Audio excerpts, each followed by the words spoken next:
Alright, good evening, and welcome back, everyone. And to those of you who saw me during my Bulba Garden stream this morning, hello again. I'm back, but now I'm on my channel, and it's time for some more Ace Attorney 3. Now, fun and stupid fact. I forgot to save after my stream last week. And that's not good because I ended in the middle of a investigation segment. But I figured it at so I realized it about half a second after I shut off my Switch. So the good news is I'm exactly where I ended last time. Because I had plenty of time and I was able to catch up and do all that. And when I'm not blathering on like a dope, it only takes like 5 seconds to do what I do in an entire stream. Now, admittedly, I had saved after the court day was done, so it was fine. Like, all I had to do was everything in the investigation so far, but like, still, that only took like 5 seconds instead of taking me 45 minutes or however long it took. But yeah, no, I'm here. I've investigated everything. I've gotten all the stuff and who's it's and what's it's and whoever. And about the only thing I haven't done is the same thing that I hadn't done last week, which was present this lovely robot lady with stuff and then talk to her. So, attorney's badge. Would you mind taking a look at this? I'm sorry, that data is super admin restricted, desktop access, password protected. Supercalifragilisticexpialidocious. What? This is madness. No, Maya, that is Sparta. Okay. Uh-huh. A code word. Sesame! ... If it's not Sesame, then it must be your mother's maiden name. That's how it always is. There's no point in having a password if it's always the same thing, Maya. That's fairly extensive for a doesn't want to talk about dialogue. So I'm guessing, yeah.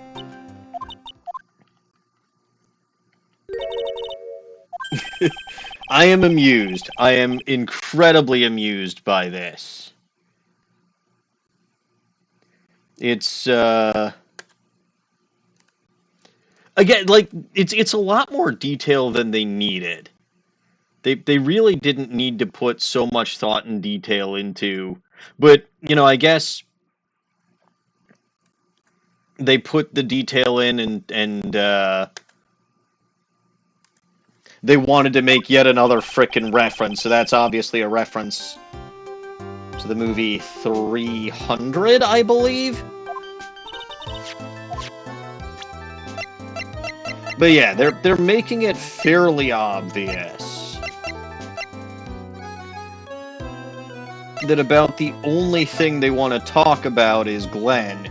I want to try this, though, because I wonder if she's heard of MC, but I guess not.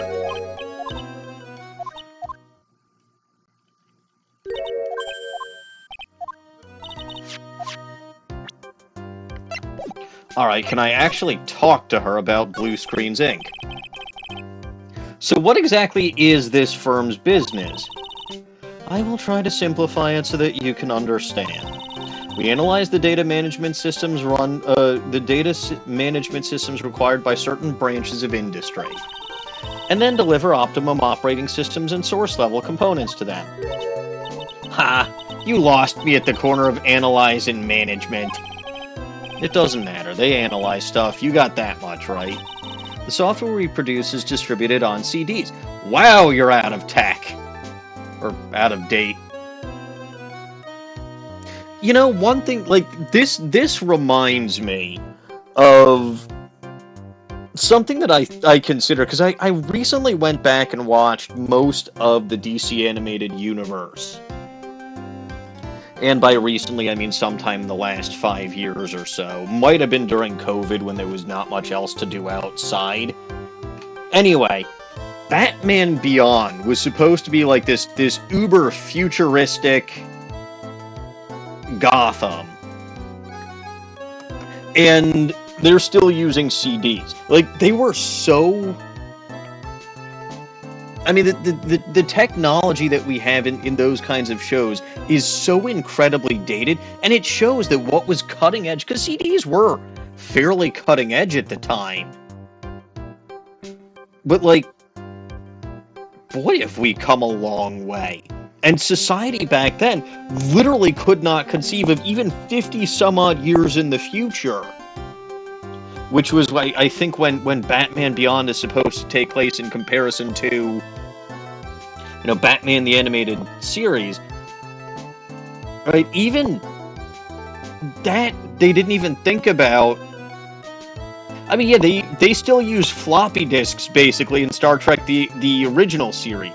Because that was the technology that they knew and understood, and they couldn't really see technology going in the direction that it did. I mean, look at all the computers that they had in Star Trek, the original series. Right? They were all huge. And they looked... I mean, they look really, really, really freaking dated. But I think people probably envision technology getting bigger as opposed to smaller. Like, that supercomputer that they've got in the background over there is probably several hundred computers. And it's maybe, I think it's still smaller than the size of the original computers used back in the 1960s when we blasted people off into space. I mean, physically larger, right? Obviously, the data capacity of the modern-day supercomputer. I mean, one computer, like the frickin' laptop sitting on my desk, which is considered old for today's day and age, has more computing power than the one that we use to shoot men into space. And to the moon. But it really is always interesting seeing things that were created in the past that were supposed to represent the future or cutting-edge technology. Because inevitably, at some point, we evolve beyond or in a completely different direction compared to where they expected technology to go.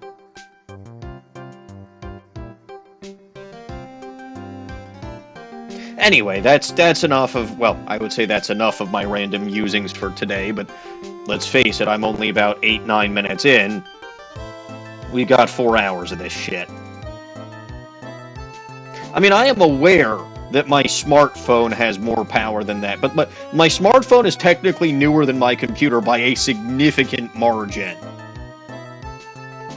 Like, my smartphone is newer. It's probably the newest piece of tech that I have. Anyway, it's beside the point. CDs. Yes, compact disc.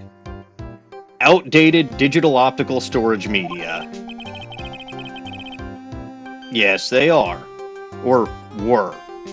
Now, there is still something to be said for having physical media. But I'm still someone who, if possible, uses a CD. But this is becoming more and more difficult as programs take up more data space, and as far as things like music go, I can't believe it, but there are computers these days that don't have CD drives. I'm trying to remember if my laptop even has one. I've never used it if it does. And if it does, it's in a weird location. But, like, yeah, I'm still someone, and it's, you know, I think I was discussing this earlier by sheer coincidence during my stream with Caps this morning. I always prefer physical media as opposed to digital media, or virtual media, like those new fucking cards that they have for the Switch 2 Electric Boogaloo.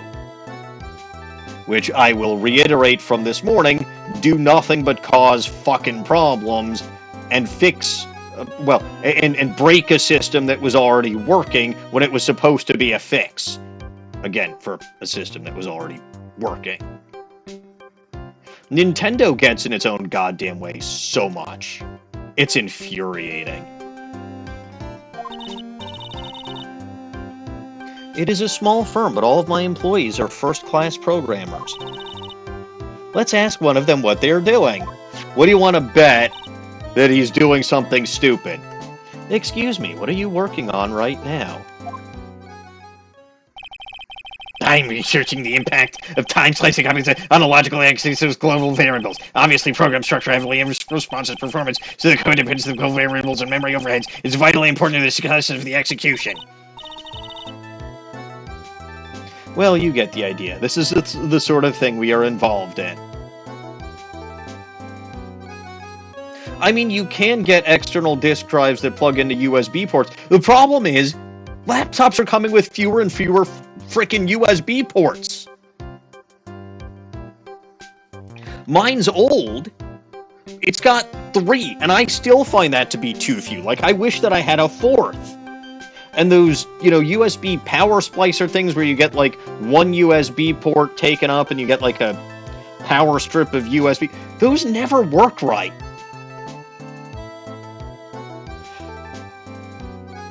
It's bullshit, I tell you. Did you good people follow all of that? Sort of. Yeah? Your blank smile just said otherwise, Maya. But it's not like you followed any better, Phoenix. Alright, what happened? You know about what happened, right, Ms. Basil? You mean about Glen being poisoned? Yes, I know. It's terrible. Can you tell us anything that might be helpful? I don't think so. A police officer was here earlier, too. But I couldn't tell him anything either, because the waitress who committed the crime has nothing to do with Blue Screens, Inc. Oh. How about Mr. Elg's desk? Have you cleared it out already? No, not yet. It's the one right in front of you. Yes, well, she's saying if there's anything you might find useful, you can take it. I already did? Thank you? I guess there might be a... Yes, there were 2. There was the calendar, and there was all of his junk. But alright. I don't think...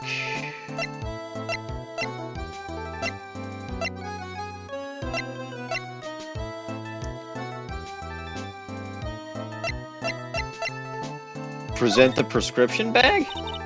Okay, yeah, no.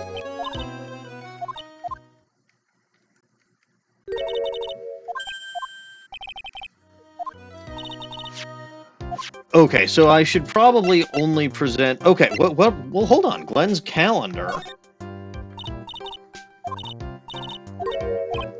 Okay. So let's see what happens if I present Glen himself. But I want to try to present... Because they obviously, like, if this is a first-class program and all of that, right, then obviously they pay well, so... This is, the horse races is probably why Glen had no money. Well, presumably had no money.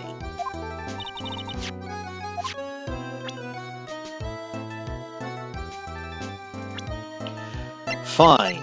Tell me about... Well, actually, tell me about yourself, Lisa Basil. Okay. Data on you is is Sparta restricted. I say, well, it makes sense. You don't want anybody to be able to learn about you and what you are, because I'm pretty sure you actually are a robot.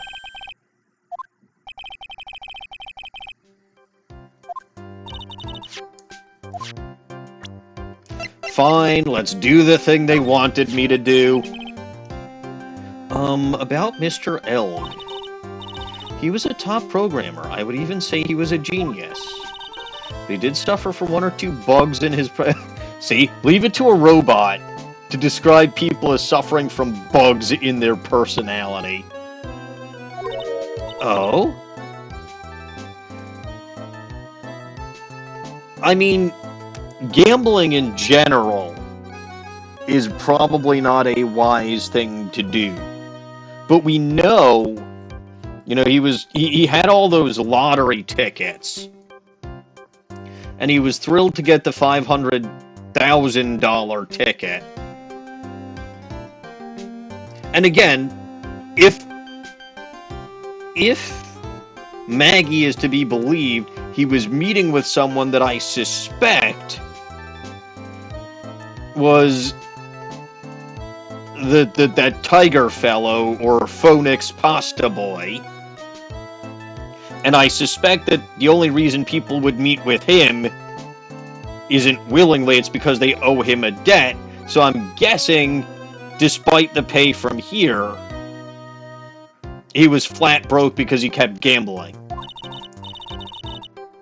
He was a bit of a loser. Perhaps that would be the best way to describe it. That's what got him into... Yup, okay. What's the matter? He was a top... Oh. Oh dear. Now she had a glitch. Aha. So he was really no trouble at all. A model employee.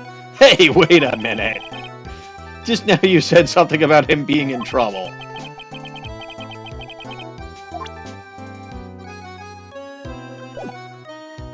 Now listen here, robot lady. Tell me about Glen's troubles. I know they probably tried to fry your program, your robot brain, to reprogram you, but you're better than that.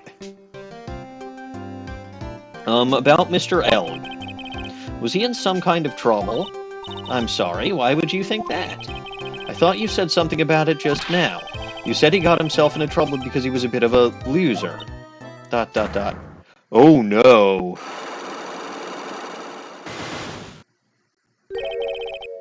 Oh, actually, duh.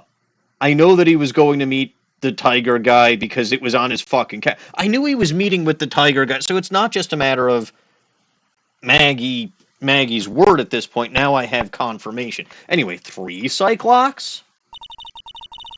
I guess Mr. Elg is like every other man with his own pile of secrets. I'd say every other person, but sure. Very well, lady. You leave me no choice but to try to get to your robot bottom. I have no objections to this.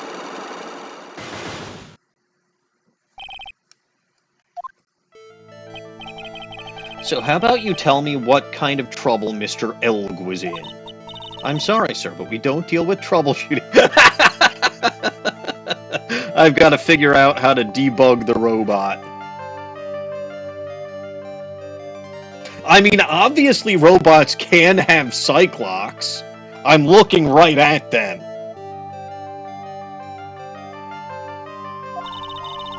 Perhaps you'd like to speak to someone in customer service. What's she talking about? I guess I'd better just take a shot and see where it gets me. I don't think the little goblins would like if I took a shot and see where that and saw where that got me. I'd have to go for the vodka upstairs because I'm not gonna open a full whiskey bottle just to take a single shot.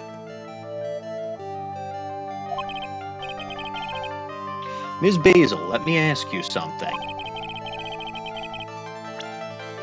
Did Mr. Elg's troubles have something to do with this?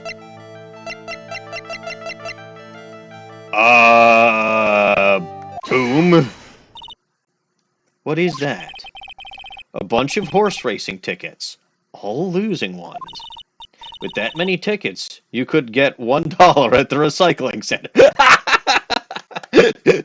I should have known getting to a robot's bottom was going to be very difficult. You good people are very, very bad. Cashing in on others' misfortunes is immoral. Is that a whiff of hypocrisy I smell? Is it? Robots can't be hypocritical. But what is the relevance of these tickets? The victim, Mr. Glen Elg, he had a gambling habit, didn't he? I don't think that's How is that not a logical conclusion based on the facts? Yeah, but this is 500. Everyone likes to go to the races from time to time. This is 500, lady. Yeah, see, not everyone buys this many tickets. Okay.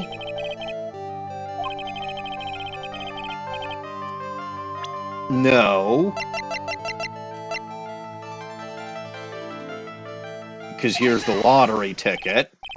The lottery, horse racing. He bought a lot of tickets and lost a lot of times. That's got to have hurt his wallet pretty bad, don't you? Uh-oh.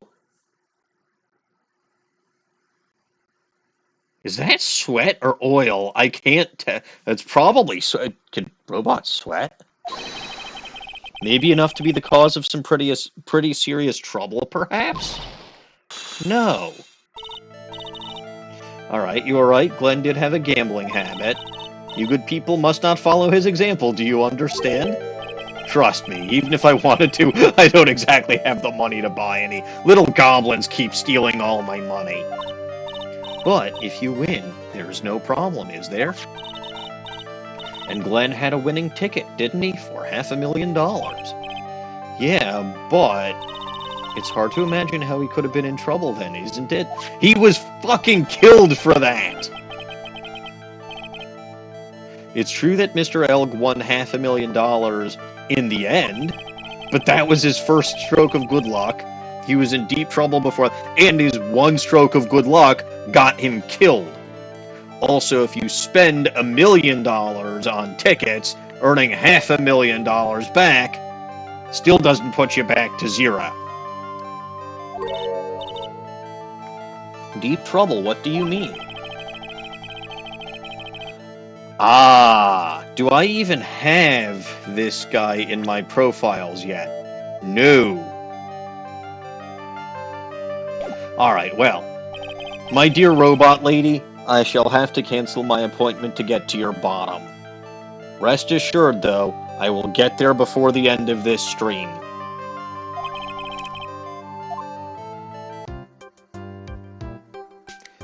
Alright, ta-ta. There is one other place that I can go. Gotta go back to Vitamin Square for some reason, and I examined everything here, right? Yeah. Sorry, I don't remember, like, I know that I should have done everything that I did during my stream last week, but the obsessive compulsiveness, it gets to me. Now then, what say we go meet up with our buddy, Phoenix Pastaboy? Win through compromise.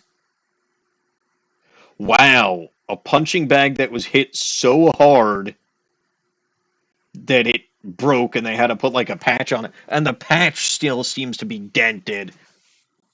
Also, what kind of a coat is that long pink one? Tender lender. This place gives off a really strange vibe, doesn't it? Looks like the tiger isn't in his lair. Curses! I was going to eat him for breakfast, as all phoenixes do. And that, as they say, is a very good thing. Welcome. Gulp.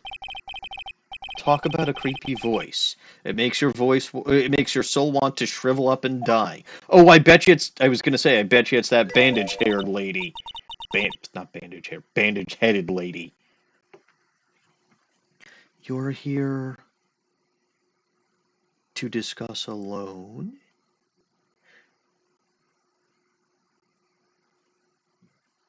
That does look fur-trimmed, yes. Also, speaking of loan, I was hoping Lone Garurumon would be here this evening. Seems he's still working way too hard. Oh well. No, not exactly. The manager is away at the moment. Wait quietly. Please. I like this girl. I remember last time she was threatening to set stuff on fire. She's gone, just like that. I guess we'll just have to come back another time. But this is the perfect opportunity, Nick. This place reeks of suspicion. Come on, Nick. Let's take a look around, okay? Do you think it'd be... No, I don't think it'd be okay. But guess what? If this guy is going to pose as me, right, if he's going to pretend to be Phoenix Pastaboy and impersonate me in court, ooh, then I can sit at his desk, impersonate him, and cancel all of the debts that he's owed. Yeah, we'll both be bad at each other's jobs, purposely.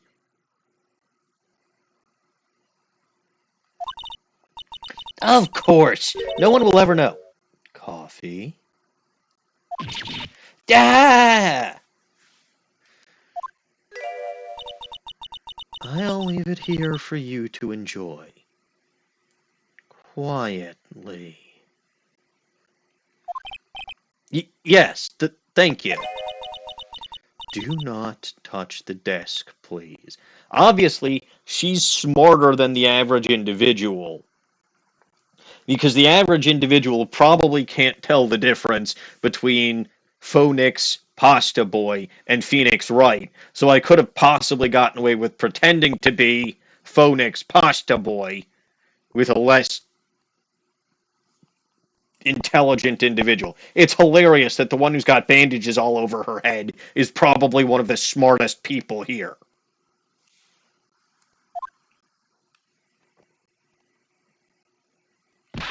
Nick, let's get out of here. Now she wants to get out of here? I think it's time to examine the punching bag. What's this? It's a punching bag. What? No way. You wouldn't catch me walking around with a bag like that. What do you mean, walking around? The design's gross to start with, and it's way too heavy to be practical. Oh, she thinks it's a purse. And why is it called a punching bag? Don't people know messenger bags are in? I knew it. I was right before back in Trebian. Paris fashion is more my thing. I really hope she's pulling my chain on this one.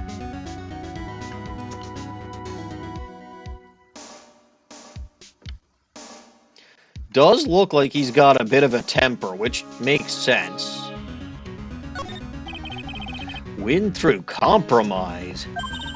I wonder what that's supposed to mean. It must mean something if they took the trouble to frame it like that. Yeah, well, it still doesn't make any sense to me. Ah! That's Tenderlender's guiding principle. Oh? Compromise the customer to... Oh, yeah, you know what? I believe it. See, you think it means one thing, but no, it actually means something else. That's clever wordplay. And yes, I wouldn't doubt that she's the waitress that Kudo saw delivering the coffee. Because again, last week... Okay, I know I'm pulling this all out of thin air or out of someone's ass. But I still suspect, because the autopsy report says between 1:30 and 2:30, right? I'm sure that this is another situation like happened in... Rise from the Ashes, where we're all thinking that the murder happened closer to 2:30, but no, in actuality it was about 1:30, and what everyone saw, including Victor Kudo, because the other thing is, Armstrong was saying that he had no choice but to cooperate. And he said that to me after she stopped by.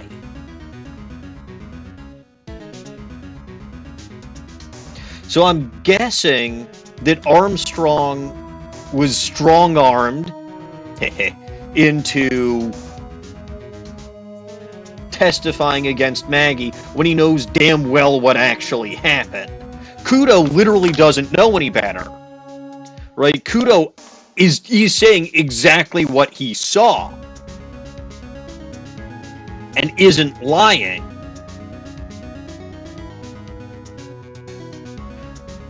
And it's probably specifically because they knew, because the guy was a regular, he probably showed up around the same time every day. Right, so they scheduled the repeat, or the whatever of Elg's quote-unquote death, for when Kudo would be there to witness it. Probably. I mean, it's coincidental that they happen to get it within, but it is what it is.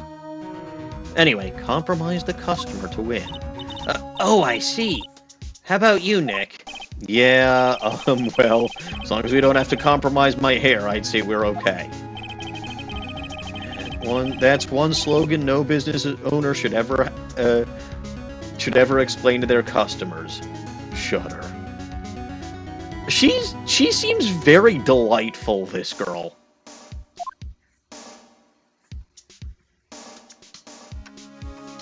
This stuff.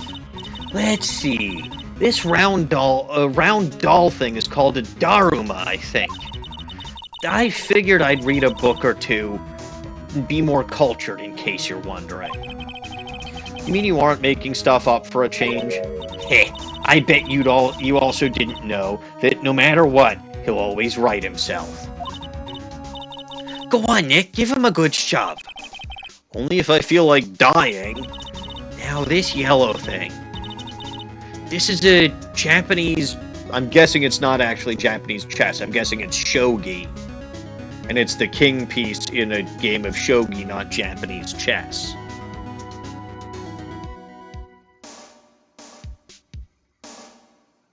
Pretty sure shogi and chess are completely different things. And about the only thing they have in common is they both have a king. But, like... I don't actually know how shogi is played. Only reason I know much about shogi at all is from anime, and I think most specifically from the character Shikamaru from Naruto. Because Shikamaru is hilarious. Not that I'm an expert or anything, I'm more of a reversey person, you know. Assuming she knows what she's talking about, these aren't exactly your typical mobster wannabe items. They're not trophies, are they? Gulp. Hey! There's a piece of paper sticking out from under here. Oh? What is it? A repair bill? Looks like he did some repair work on his car. Does he even have one? $15,000 to replace a bumper and a light? That's insane. I mean, Nick. Okay, technically I haven't got the estimate yet for how much it's going to cost to repair my car.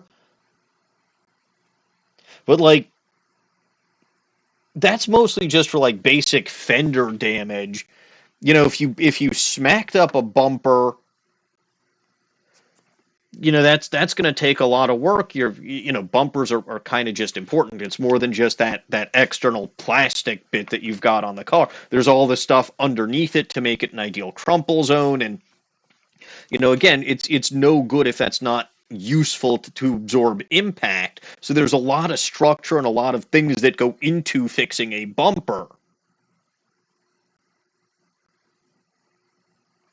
And then with lights, there could be potentially electrical problems or electrical work that would need to go in it, or it's a really, really, really fucking fancy light.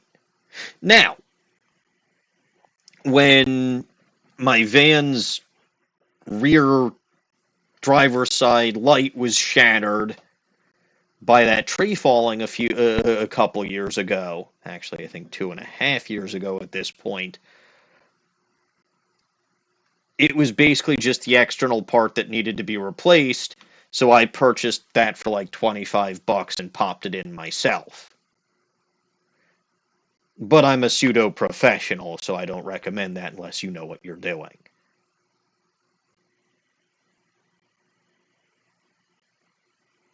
Spoilers, I don't know what I'm doing, but like I said, I'm a pseudo-professional, so I don't have to know what I'm doing.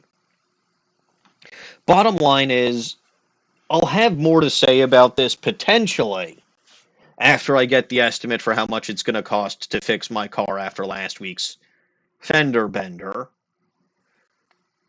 But especially some of the higher end cars, I can believe that, again, it may be 15, although I also have to think about this in an era where they thought CDs were cutting edge tech. So back in those days, you could probably buy a car for $15,000.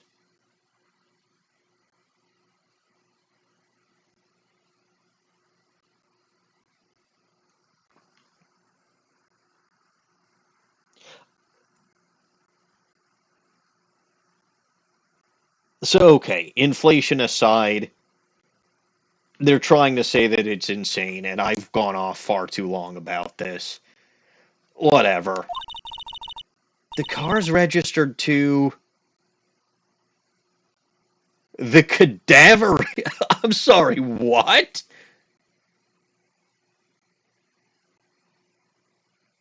The cadaverinis?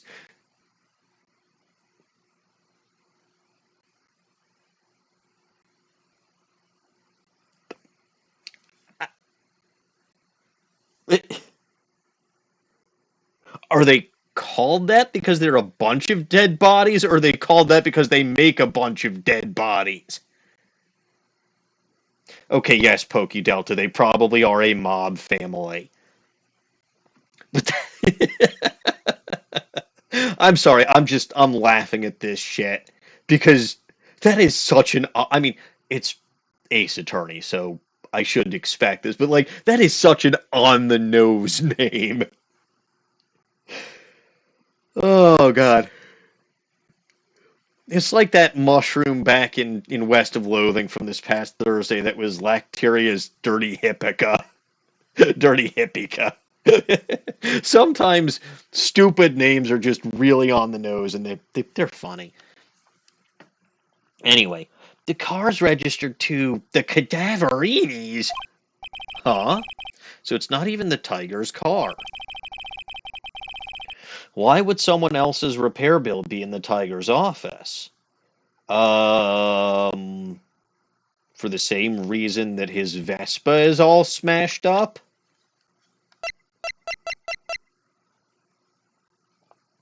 Yeah. Yeah. That's my guess. So I'm guessing this tiger guy got into some kind of car accident or Vespa slash moped accident with the cadaverini's car. And even this guy probably knows better than to mess with the mob. Repair bill added to the court record. A car bearer bill. No, a car repair bill for $15,000 paid by Tigre to the Cadaverini family. Fun! I was told not to touch the desk. So what about the garbage next to the desk? Oh no, somebody's dropped the ashtray on the floor. That's going to be a nightmare to clean up, especially on a carpet that looks that nice. Yeah, it's all over the rug and everything. I accidentally knocked over a really big space heater once. Cleaning up was such a pain. It was one of those super antiques where you have to burn a ton of charcoal. How did she manage to knock one of those over? Aren't they supposed to be super heavy? Oh, hey! There's a book of matches here, too! Matches, huh? Places don't give those out much nowadays. Hey, wait a sec. What is it? Yeah, it says Très Bien. Look what's printed on its cover. It says Très Bien. I mean, we fucking know that he owes them a debt. It says Très Bien. Matches used for advertising found lying in tender lender. No shit. We literally have his... Matches could come in handy, we might be able to use... Oh, right. Because that girl wants to light stuff on fire, and the only way you fight fire is with fire. Good thinking, Phoenix. But yeah, no, those matches prove like nothing, because again, we already know the connection between Très Bien and Tender Lender. It's this fucking contract right here. Yeah, the pilot light for the office boiler keeps going out. Swing and a miss, Maya, swing and a miss. The fancy-looking jackets. Hey, look at this Parisian-style coat. It's so chic. Looks more like a... Okay, look. What Phoenix is saying is kind of what I thought when I saw it. Looks more like a pimp coat to... I didn't think they'd put that in a fucking video game. But sure, looks more like a pimp coat to me. Guess I haven't got an eye for fashion. Hey, look at this. This suit is the same color as the one you... Oh, yeah. And it's got something on its lapel. Sorry, I was too busy looking at the pimp coat. I didn't even notice the fake Phoenix suit. Or the Fauxnix suit. This suit is the same color as the one you wear, Nick. The same color as my suit. Ah! Keep your voice down, Maya. Nick, you've got to take a look at this. Some cake? Ah!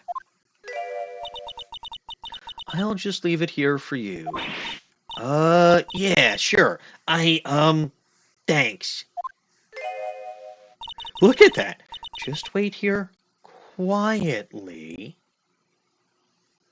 Otherwise... Sure. Did you hear that, Nick? Wait quietly, she said. Don't make a ruckus. Yeah, sure.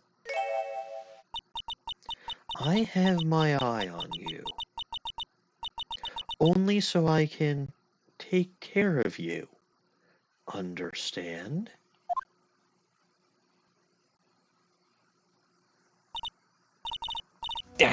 I'm scared, Nick. So, what were you getting so excited about before? Look on the lapel of his suit. That's... cardboard, Nick. Cardboard. Drawn by, like, a second... I could probably make a badge that looks like that. With my stupidly bad art skills. Is the tiger a lawyer? No, he just impersonates one. I mean, that's not paper, that's cardboard. Slight technical difference in how it's processed. Same basic material, though. No way, look at this thing. It's made of paper. Paper badge added to the court record. That doesn't look painted. It looks like, well, see, now they say cardboard. It looks like it was literally doodled on with a Sharpie pen. Found a tender lender made of cardboard and painted to look authentic. Hey, they removed it. Like, they got rid of that little detail from that suit in the background. Interesting. For some reason, your badge suddenly looks really cheap to me, Nick. Why doesn't anyone recognize an obviously fake badge when they see one? Alright, well, that nice young lady told me not to investigate the desk. And since she seems to want to have my best interests at heart, I'll take a look at the carpet instead. Oh. Well, never mind. Apparently investigating the rug also investigates the desk. I'm sorry. I didn't mean to. I was just looking at the rug. That's one impressive desk on one impressive rug. It's solid gold, Nick. Gold. Just look at that shine. Only real gold shines like that. Would you really want such a shiny desk, though?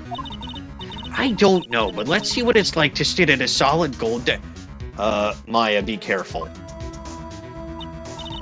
Wow, I'm completely dazzled. That's because it's completely dazzling. Look. In this franchise, PokeDelta, nobody is exactly the sharpest bulb. They're all a bunch of idiots. I've noticed this. And the only reason Phoenix can tell is because he has the real one. So it seems obvious to him because he knows his is real. Mia's dead. Mia was too smart for this universe, so they had to kill her. And make her basically only available for convenience. Or for, like, Deus Ex Mia.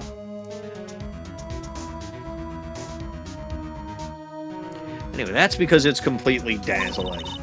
I can see up my nose in the reflection. That's gotta be really distracting. So the desk isn't practical, no surprise there. Okay.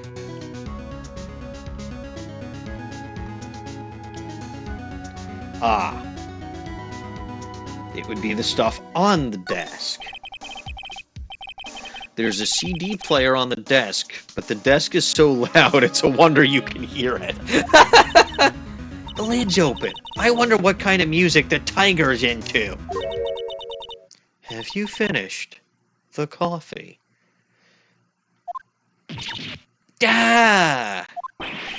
Yes, thank you. It was lovely. ... So, you drank it all? ...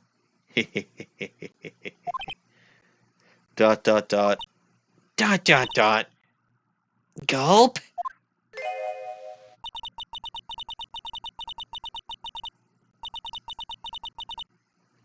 If you touch anything else that doesn't belong to you, there's always another cup.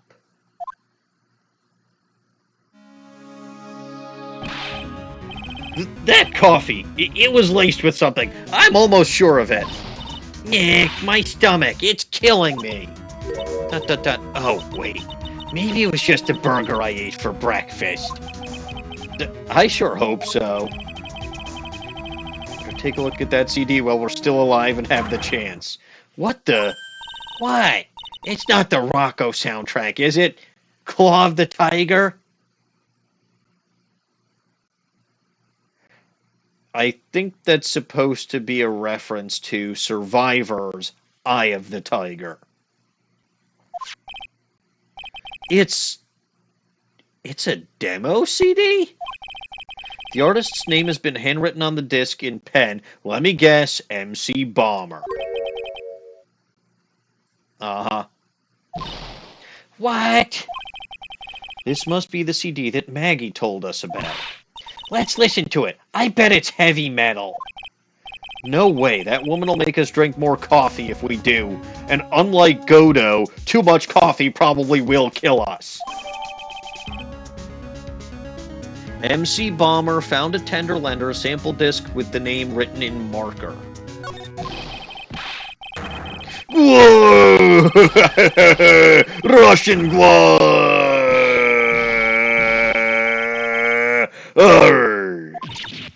Ah! Come out from under the desk, Maya. Vaya comrade. Why are you two snooping around my office? Nothing. We were just... War! My precious carpet! You got ash on my rug. You will pay for this, comrade. You're gonna wish your ugly face never came through my door. It wasn't us. It was already like that. You want to argue with me, comrade? The last person who argued with me ended up with concrete galoshes at the bottom of a river. Do you really think you can defeat me in battle, comrade? I will drown you in borscht.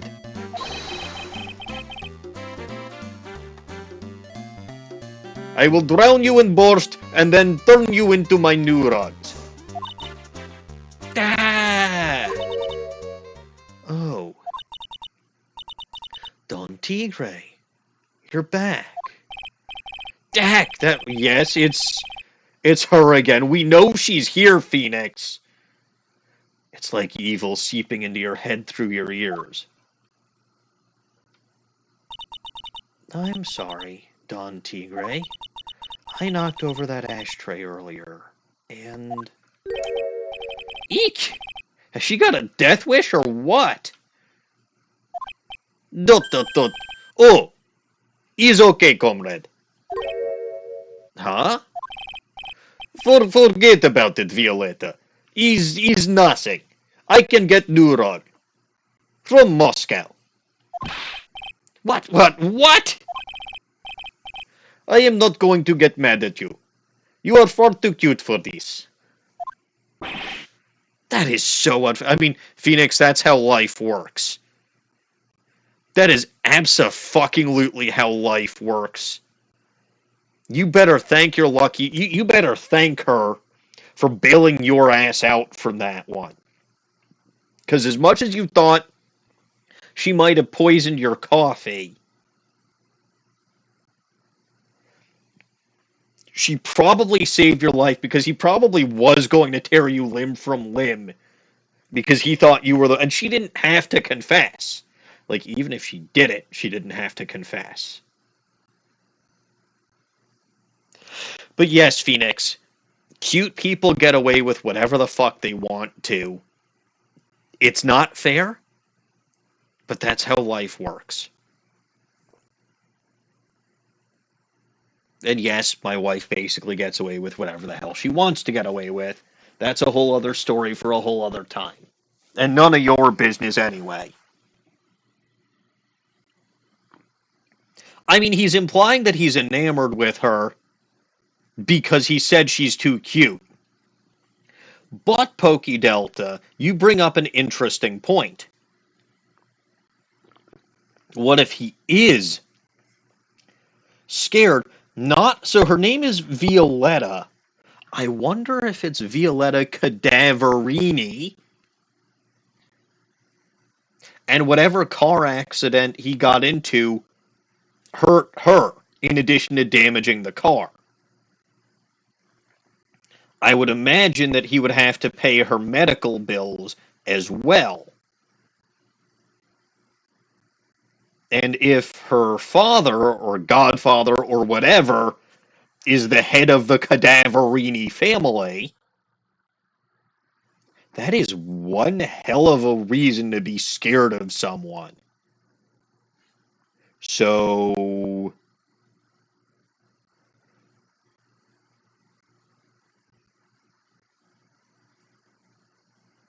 I mean, you can be both scared of someone and enamored with them. I think the technical term for that is aroused, as in horrified and aroused. It could be. It could be. Anyway, bottom line is, it's unfair, Phoenix, but it saved your ass, so don't complain about it. Here, have some cookies. I just baked them. And you'll need some strong espresso while you're discussing your loan.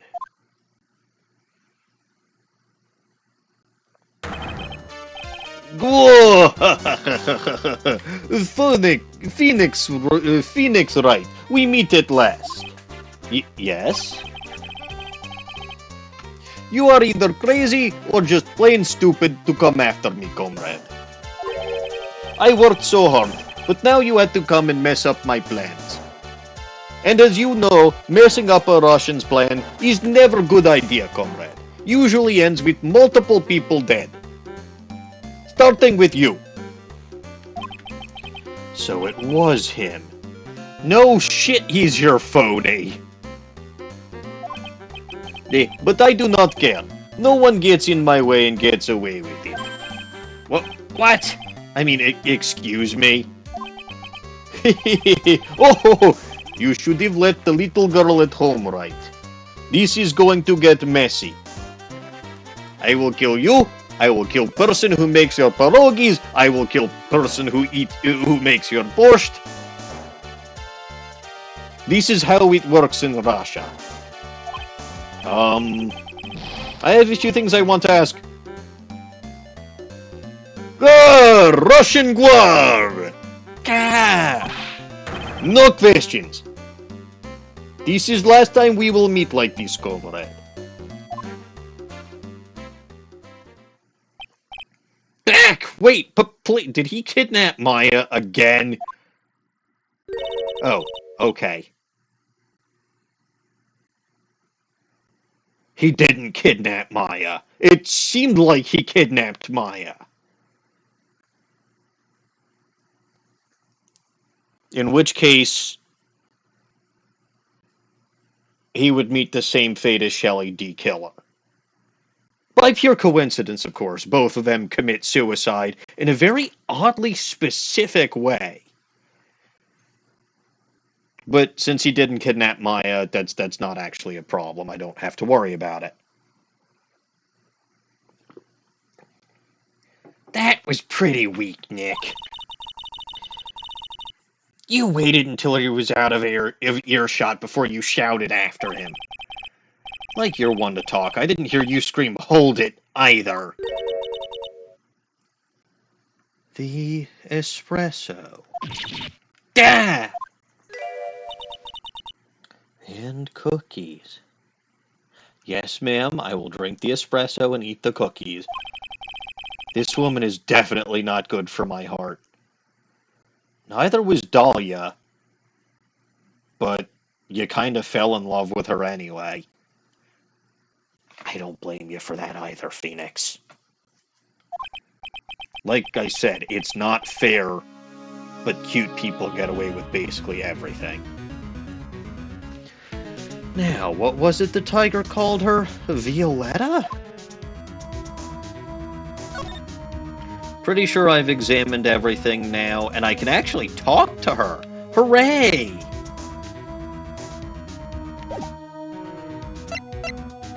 And I can present her with stuff. Jesus Christ. Look at this. Look at this versus this. How the fuck anyone could have been fooled by like a 2-year-old's doodling on a piece of cardboard, I will never know.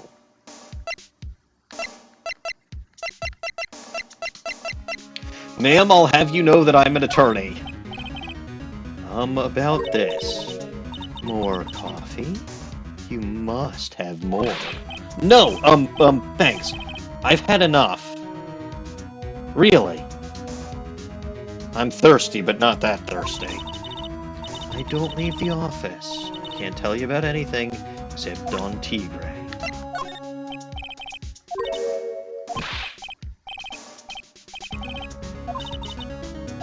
So I'm guessing this is another situation where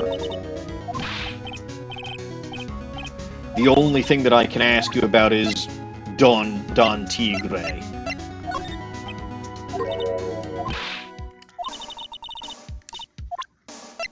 Can you at least tell me about... Wow, there's been a lot of evidence this time. Interesting. Can you tell me about this? See, she's just trying to be hospitable. I don't understand what Phoenix is all scared about. She's just trying to be hospitable.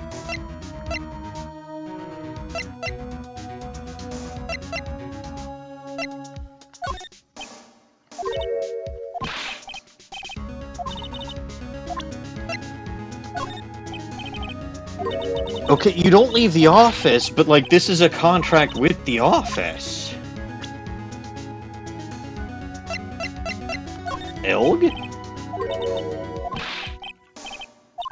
So apparently she doesn't even really know the customers. Right? I'm guessing Armstrong.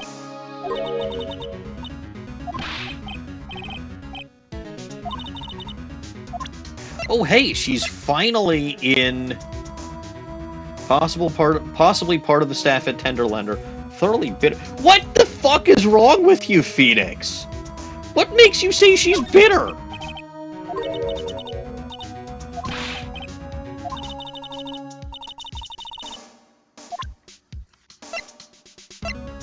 I mean, just because it looks like she's been hit to the head and she's still smarter than you doesn't give you the right to assume that she's bitter. I think you're bitter. Tell me about Tender Lender. So, I'm kind of curious about your company, Tender Lender.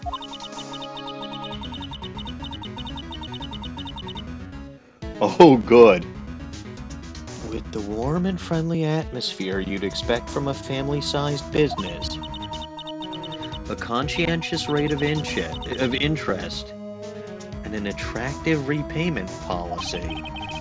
Why do I get a feeling this sentence is not going to end well? We will tenderly lend you that little bit extra here at Tender Lender. I'm sold! Hey, Nick. Things are a bit tight for Right & Co. at the moment, aren't they? Always, because little goblins keep stealing my money. I mean, there's that $500 that you owe me from our card game for start. What card game? Why don't you take out a loan? Would I like to take a loan out from a place like this? Not so much. Tender Lender is on your side.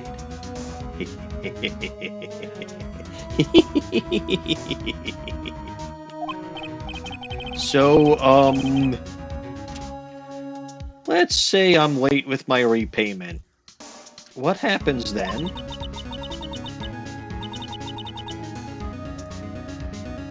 We'd give you more coffee. Strong coffee. That way you'll be more energized to get out there and hustle and repay your debt. I mean, I wouldn't doubt that Maya actually owes Phoenix, or that she cheated. Right. I think I'd rather skip town. Hey! Just remember I can make strong coffee too, Nick. Strong tea as well. What happened?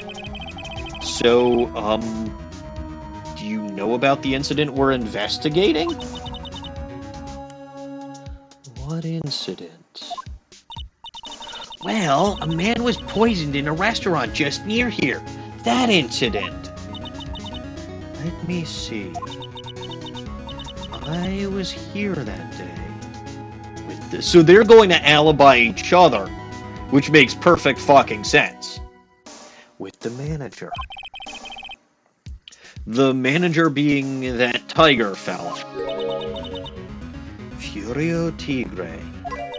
Furio? That doesn't sound like a Russian name. Neither does Tigre. I might just call him Sergio Tigre. I'm pretty sure Sergio is a Russian name. So that's where the tiger thing comes from. Yeah, it's literally his name. Fauxnix got a real name, Nick. Hurry up and find out more about him. Fine. Now he's here. He's 42. He doesn't look that old. Phoenix is what, like 24? So maybe they flipped the digits in his in age. Interesting.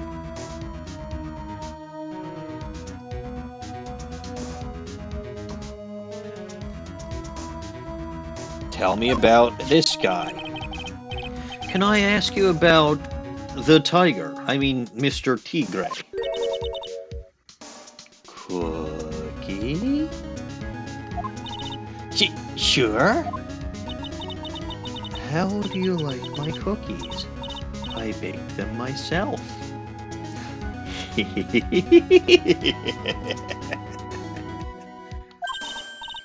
Go ahead, Nick.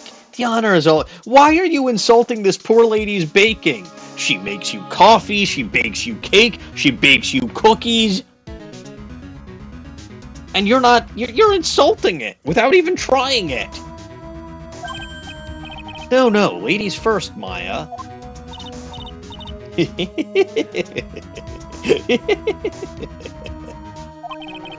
No matter how I look at this, I just don't get it. What are the tiger and this scary little girl doing working together? We are lovers. That's not exactly coming across in your tone of voice. And I owe Don Tigre my life. He's the one who saved me. See? He might be a nice guy. And she might be a nice girl. The tiger saved you? Please address him properly as Don Tigre. Otherwise, I'll have to... Okay. Don Tigre. Of course. I'm sorry. He saved her life. I'd sure like to know how that happened. So it bounced me from talking point to present evidence back to fucking talking point because this game makes so much goddamn sense. Saved your life? I'm very frail, you see. See, so she's frail, right? She does kind of look it. She does look somewhat sickly, other than the bandages on her head. And she's exerting all of this effort to make you and bring you coffee, and make you and bring you cake, and make you and bring you cookies. And you're not eating it. Bad, Phoenix. I'm very frail, you see. Just recently, I died. Once. You did die? I mean, Maya, you know that this is something that does happen. About 4 months ago, the doctors said to abandon all hope. I guess they were expecting her to take a boat ride across the River Styx and possibly meet with Mr. Roboto. Pretty sure they were a thing in the 90s. Yeah, they were a thing in the 90s. But Don Tigre, he saved me. He gave up everything, except obviously that giant golden desk that he's got behind, which is probably worth millions upon millions of dollars. It's literally worth its weight in gold. Everything? I find that hard to believe when I'm staring at a solid gold desk right behind me. Or right behind you. When I found out what he had done for me, I was happy. No offense, but I'm finding that a little hard to believe. Because again, he's got that giant gold desk right behind you. I decided I'd pay him back with my life by serving him coffee and espresso. I still wonder about what's in it. You haven't died, Phoenix. Also, you know what? I know it's not who'shamacallits. I know it's not Godos, but I think we're up to about 5 cups of coffee today. Between that and the espresso. I don't know. I'm probably wrong, but we'll say 5. So, is that why you've got that bandage around your head? This? The head bandage? So what is the story with that bandage? ... They put it on after the operation. Operation? It's just a little injury. A little Fatal injury.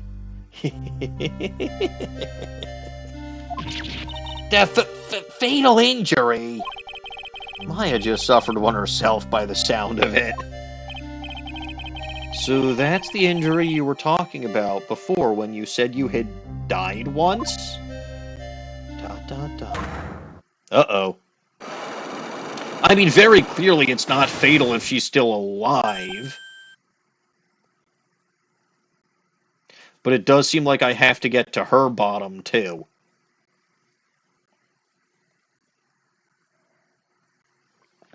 So many ladies' butts to get to. So little time.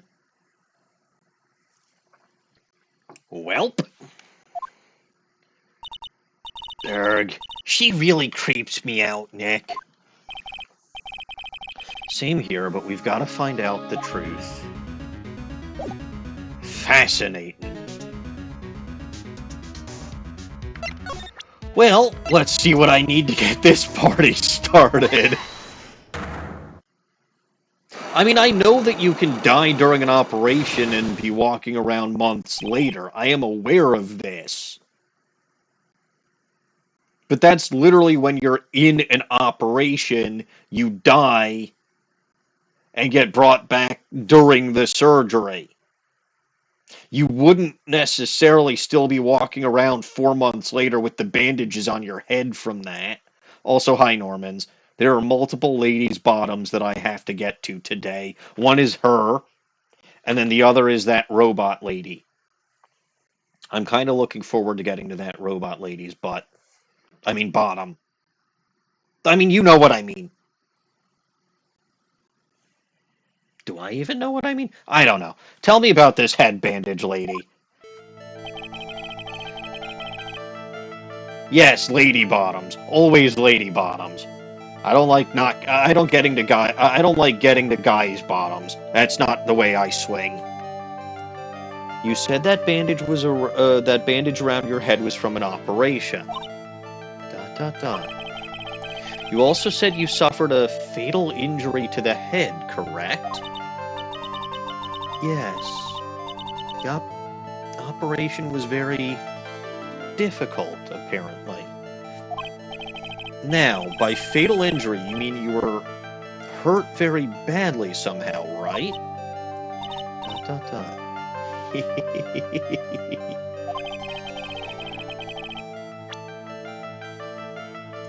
Did the injury in question have something to do with this?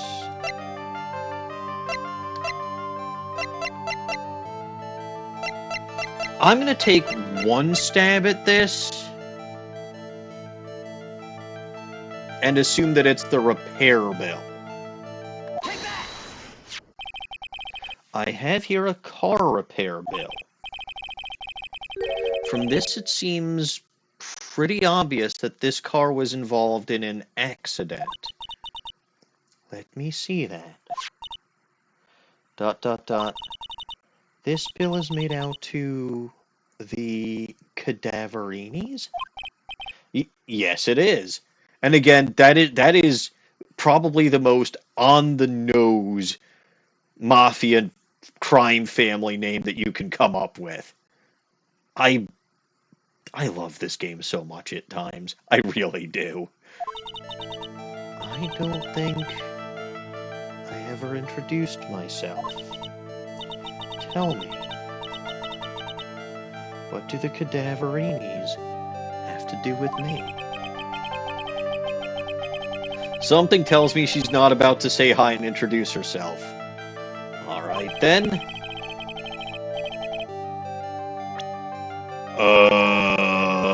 Huh.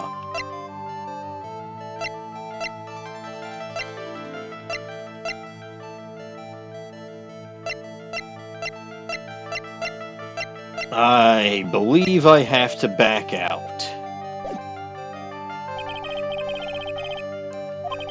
So that's two ladies' bottoms I'll have to get to later. Oh no! I should investigate and gather some more clues before I try again.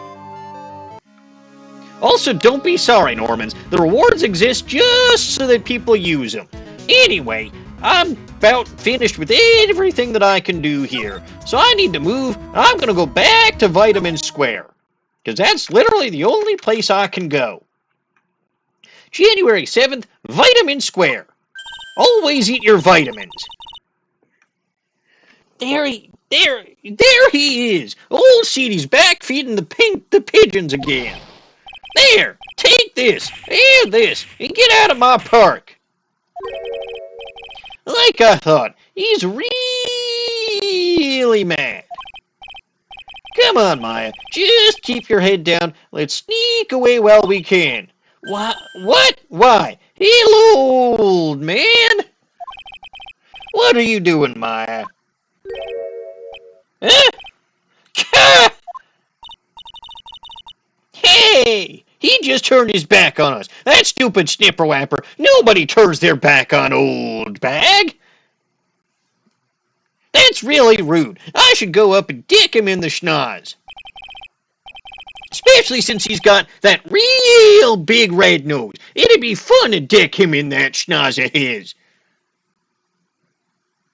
Anyway, I'm not surprised. I bet I really hurt his pride in the Queen Court this morning. Hey, Mr. Kudo, come back here and talk to me. Pigeon. Ka. Look, we really need to talk to you, all right? Out with the demons. Out with the demons. In with the good fortune. Ow, ow, ow. Seeds, shell splinters. Painful. I always knew you were a demon, Maya. Oh, dear. Well, it looks like now I have to talk to this old fart. Again. But it makes sense. There's not much else that I haven't that I can do right now, and not very many other people that I haven't spoken to. So, Mr. Kudo, let me present you with my attorney's badge. He's probably gonna throw pigeon seeds at me. Ka. Excuse me, you let me get 1,000,000 of my grumbles off my chest, and I'll take one quick look. I've got an earthquake of frustration inside, and it's ready to rumble. On second thought, forget it. 2,000,000 grumbles for one quick look doesn't sound like a good deal for me. So I'm guessing he's probably going to say that about everything that I want to present him. Yep, he's a man who's got more grumbles, potentially even than Wendy Oldbag.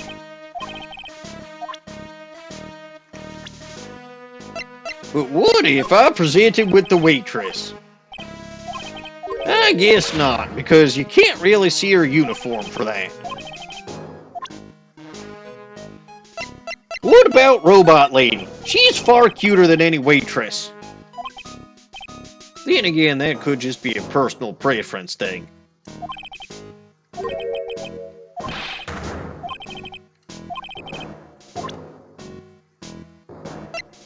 Violetta, maybe?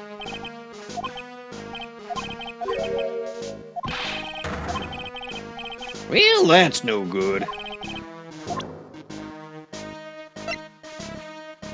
Furio Tigre. He kinda looks like me. Well, fine then. Let's talk.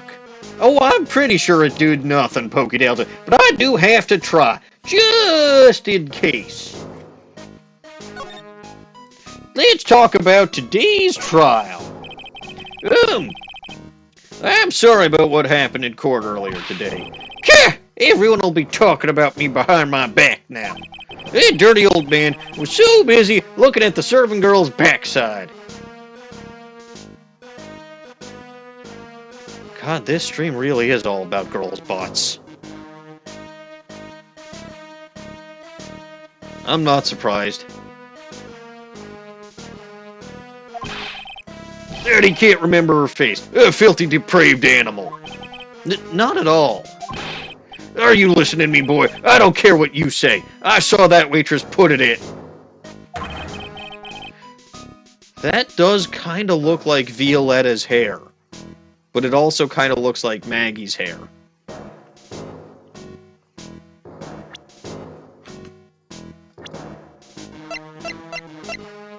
No, it's longer than Maggie's hair. And I think darker, too.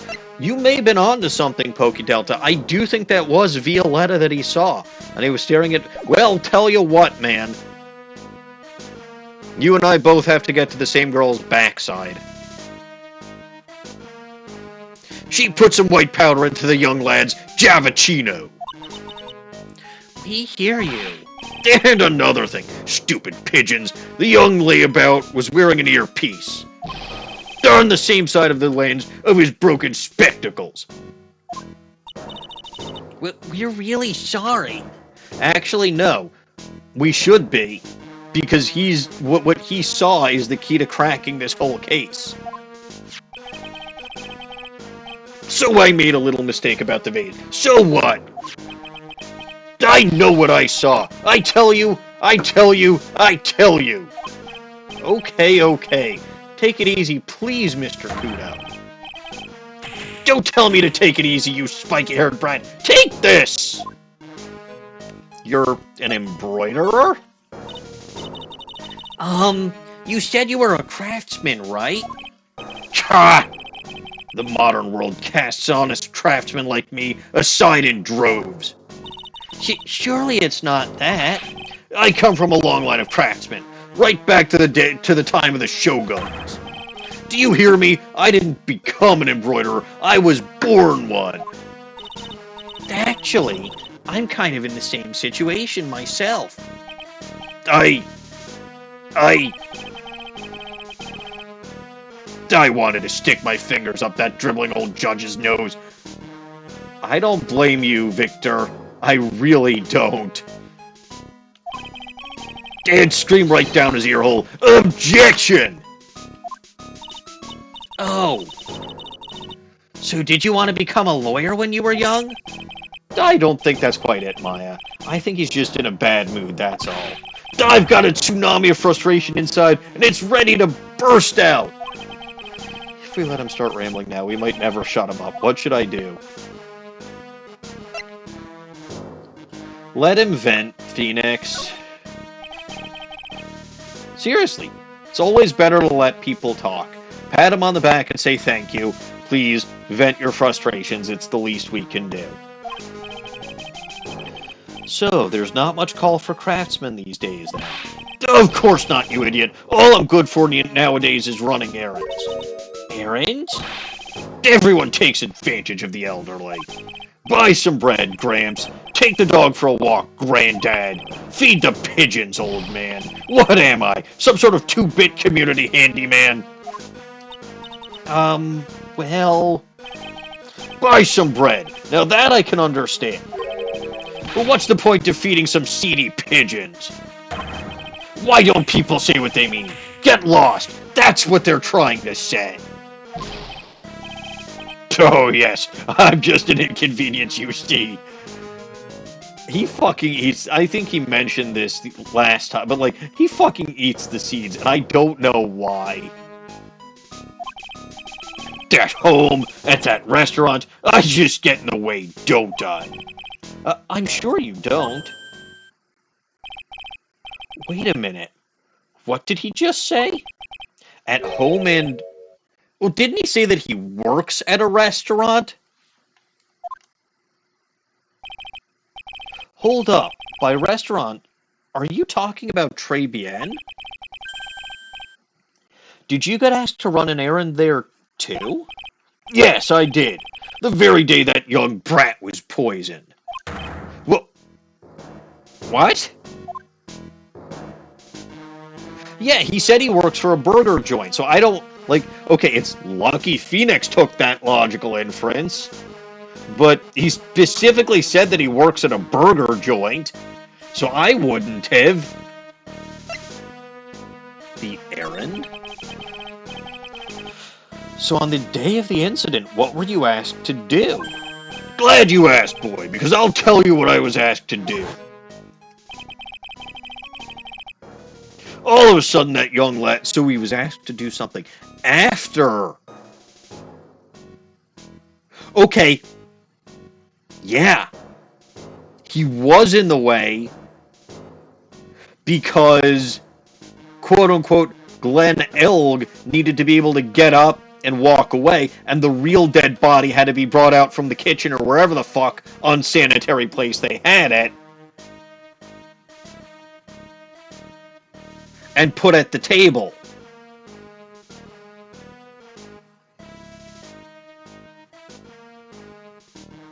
So they needed to get rid of Kudo so that they could do that without him knowing. All of a sudden, that young lad slumped over the table. The serving girl collapsed, and I broke that vase. It all happened so fast, I was in a bit of a daze, you see. Then the owner shouted over to me, "Excusez-moi, you, call the police." Call them yourself, I should have said back, but I didn't think of that at the time. So, did you end up calling the police? Like I said, I was in a bit of a daze. Did you call them on your cell phone?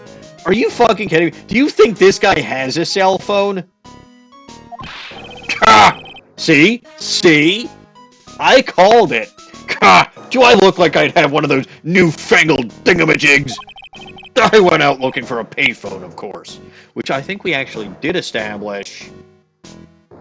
Holy fucking shit, we did establish that there was a time gap between what he saw and when he called because he was looking for a payphone. You went looking for one? Wasn't there a phone in the kitchen? I couldn't find one right away, you know. Wandered around for 5 minutes or so. 5 minutes? So for 5 minutes after the incident happened... Yes, sirree, the owner was at Trebian on his own. Why didn't you mention this in court this morning? Well, I would have if you'd given me the chance. But you all bullied me out of the courtroom. Thank you, Mr. Kudo. You've certainly earned your kudos for today. Wait a minute. If that's the case, there's more. I've got more to say. Oh, yes, I've remembered something else. Bailiff, escort the witness out of the courtroom. It's not my fault. You're the ones to blame. You could have at least told us before we got to court. Is it really that important that Mr. Kudo was the one who called? Well, what's more important is that there was nobody else in Trebian for those 5 minutes. Now, here's the funny part. I think what the game is trying to make you believe is that Armstrong himself was the one, because it is plausible. Right? Armstrong plausibly could have put the potassium cyanide in the guy's coffee cup. And Maggie just happened to be the one who delivered it.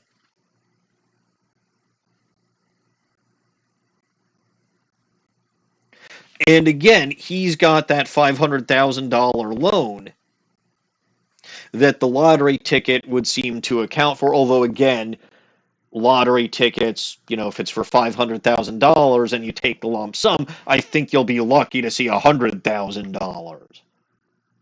Because they tax the shit out of it for no fucking good reason.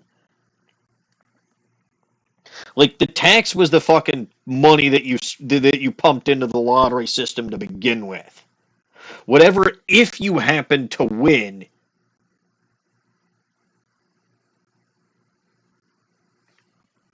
they should just let you keep that money completely. No tax. But of course they have to fucking tax everything. You sneeze and they'll tax you. Regardless. Again, the direction I think that the game is potentially trying to mislead you is that Armstrong was the killer. But that doesn't explain who the separate person was at the table that Maggie swears that she saw. And they really tipped their hand when they had the quote-unquote waitress conspicuously put something into Elg's cup. So it's probably misdirection towards Armstrong course, I could be out bullshit, or I'm trying to out bullshit a bullshit game. So again, I'm pulling all this from thin air. But this is my thought process. Like, again, I truly believe that what Kudo witnessed was a staged event. And that the 5 minutes that he was gone was specifically to get rid of him so that the fake Glen Elg could get up and walk away and take off his disguise. And the real Glen Elg could be brought out of the freezer or wherever the fuck they put him and put on the table as if he had just died.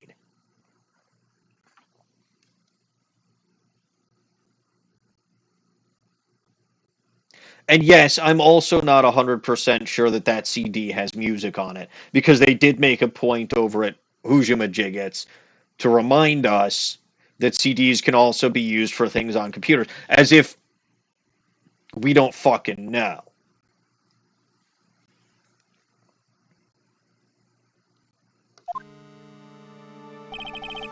What's important is the important thing is the unaccounted for time before the police arrived. The victim was dead, and Maggie was unconscious, which leaves that Armstrong fellow alone in the restaurant, or allegedly alone in the restaurant. Mr. Kudo might have been chased out of the place on purpose. Yes. Yes, indeed. What do you mean? Maybe a certain someone didn't want him in the restaurant. Aha! Oh, sure. You go ahead and say I was in the way as usual. I suppose I should have been getting myself covered in pigeon poop instead. We need to get more details about what exactly happened. From Maggie and from Mr. Armstrong. Mr. Kudo, you have been immensely helpful. Thank you very much, sir. Seriously, I mean it. I'm not being sarcastic. You, sir, are the reason we are going to crack this case.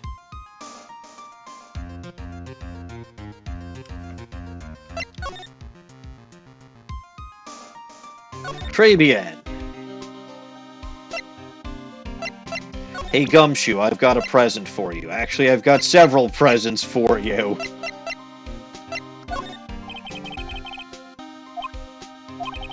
Okay. That proves that the witness was here, sorry, not the witness. That proves that the victim was here to meet someone. This proves that he was in a massive amount of debt.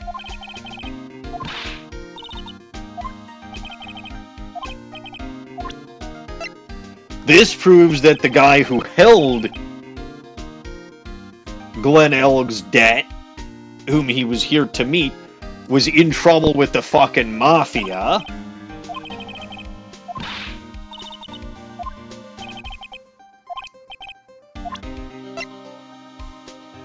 This means that I can burn shit down, but doesn't prove anything that we don't already know.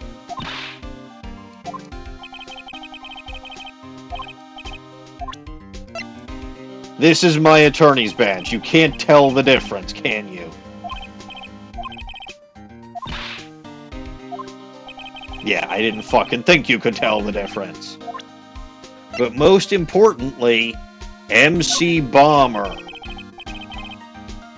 You've been trying to get that name in your head, trying to remember what it is. Well, here's a CD with that on it.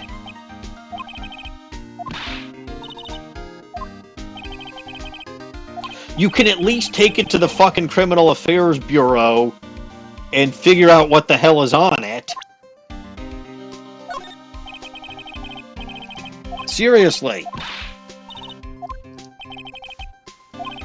I guess there's no secret where if I present that a billion times he actually does something. Fine. Lisa Basil, the robot? That lady is the boss of Blue Screens Inc., pal.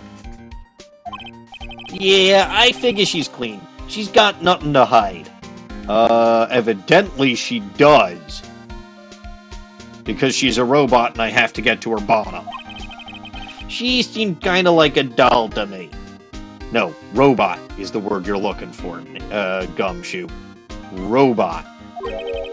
In a good way and a bad way. Kinda makes you think that she... Well, no. You literally said she's got nothing to hide. And then, like, one sentence later basically says she's hiding something. Gumshoe, no offense, buddy. I don't think you're cut out for this line of work.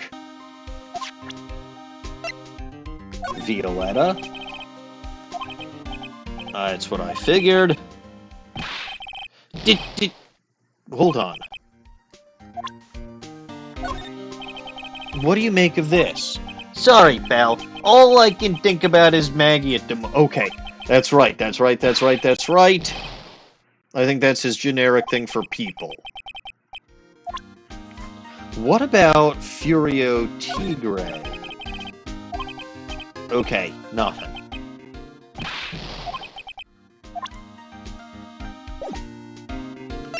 Fine, I'm getting nothing from you, so let me go into the kitchen.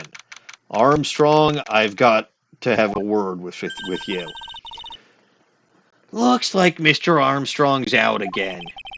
But the place is open for business, so where the fuck would he be? And he left Gumshoe behind! You can't have an open restaurant without a chef. Hey, it's not my fault, Nick. Don't take it out on me. You leave the little goblin alone. Only a couple of minutes after the incident happened, Mr. Kudo left the scene, leaving Mr. Armstrong here allegedly alone. Darg, missing when we need to talk to him the most. Maybe he's trying to avoid it. I wouldn't doubt it.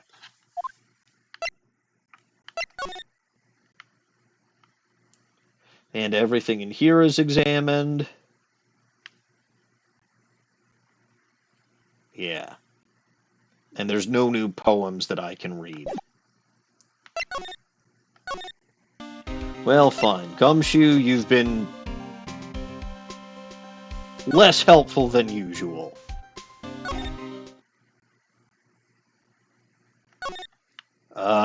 So not even Maggie is here.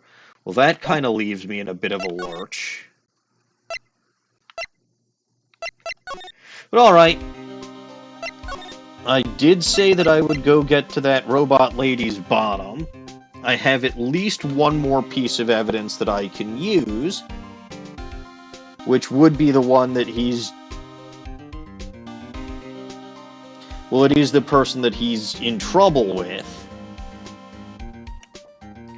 I think, though, that I'm going to take a quick break, grab myself some more... I mean, I'm pretty sure... So again, here's my thoughts, Pokey Delta, before I take a quick break. Here's my thought. Furio Tigre is the killer. I'm pretty sure of it. Why the fuck he would kill someone who owed him money? I don't know.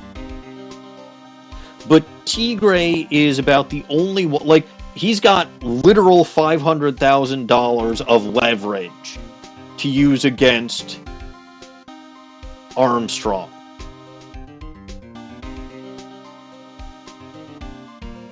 So he forced Armstrong, and I think Armstrong kind of admitted that last time.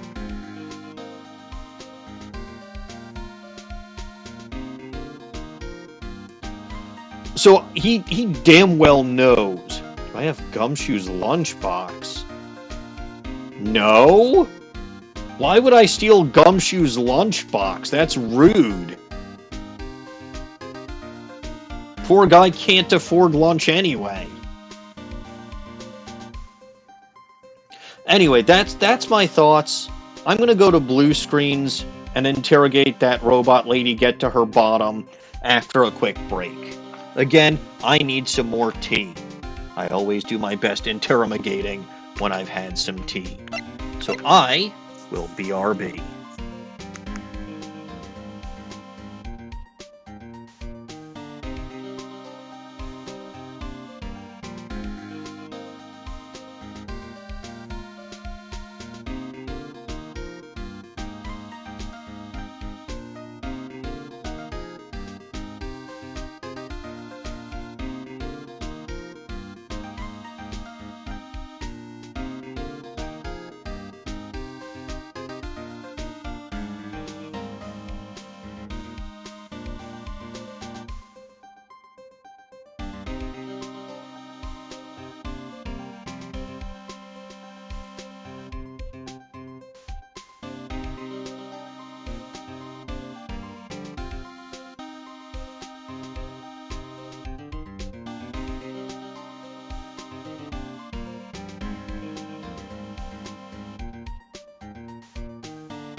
Alright, I'm back. Sorry, that took a little longer than I expected because apparently my wife's been in the kitchen since basically I started streaming and, well...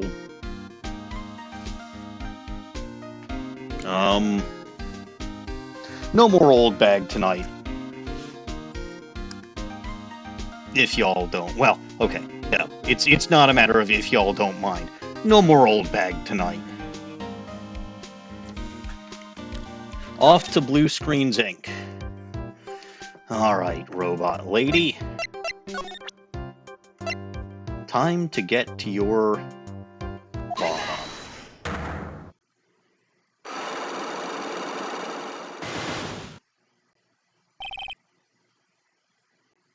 I spoke to Gumshoe. Well, okay, maybe he didn't have a new talking point. But I want to get to her bottom. If I can. So how about you tell me what kind of trouble Mr. Elg was in? I'm sorry, sir, but we don't deal with troubleshooting here. Perhaps you'd like to speak to someone in customer service. Alright.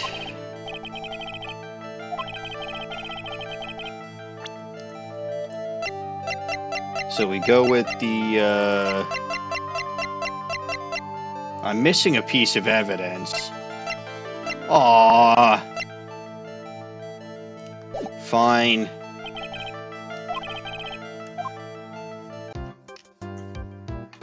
I'll be back.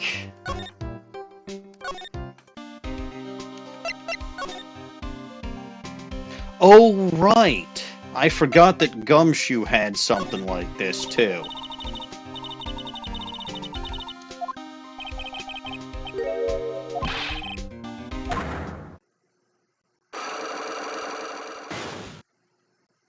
See, it's difficult for me to remember when I have to unlock a guy psych lock, because again, I don't swing that way. But alright, fine.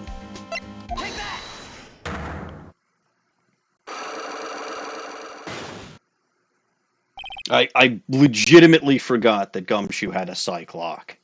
The radio. Alright, Detective Gumshoe, tell me the truth. What were you listening to? No, wait, pal. Now that you made a big thing about it, I'm not gonna tell yous. Except that, well, I just admitted that I'm lying. We'll see about that, pal. Considering all the noise you were making while you were listening. It's pretty clear what kind of radio program it was. I'd say it's related to... Well, okay, fine. I probably could have done this just about immediately. I'm right, aren't I? You were listening to the lottery results, weren't you? You thought you'd try to win big just like Glen Elg did. It's like you can see right through me. Huh? I've cracked him already. See, pal, that's why I said it was nothing. So I legitimately could have done that, like, right from the start, because I had the fucking lottery ticket, okay? I'm usually pretty lucky, so I figured I'd give it a try. What's with everyone in the lottery? So, how'd it go? I won 50 cents.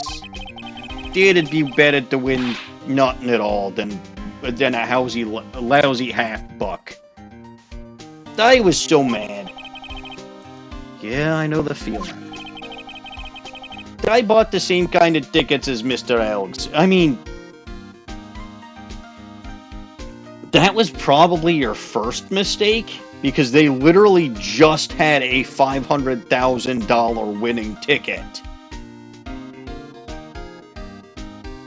Not nearly every single lottery ticket is going to be a $500,000 winner. Otherwise, they'd go broke, even with the number of suckers that they get into the system. And they got this special radio show where they announced the winning numbers.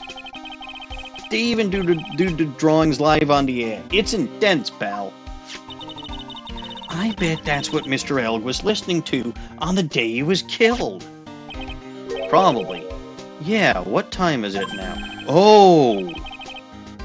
Oh. Oh. See? See. He died at about 1:30, not 2:30. Holy fucking shit. This is actually important. Oh, it's just after 1:20. Now, the lottery results always broadcast at the same time. Yeah, look, I got this flyer when I bought the ticket. Millionaire Radio flyer, huh? Experience the most thrilling 10 minutes of your life every Monday at 1:30 p.m. Huh.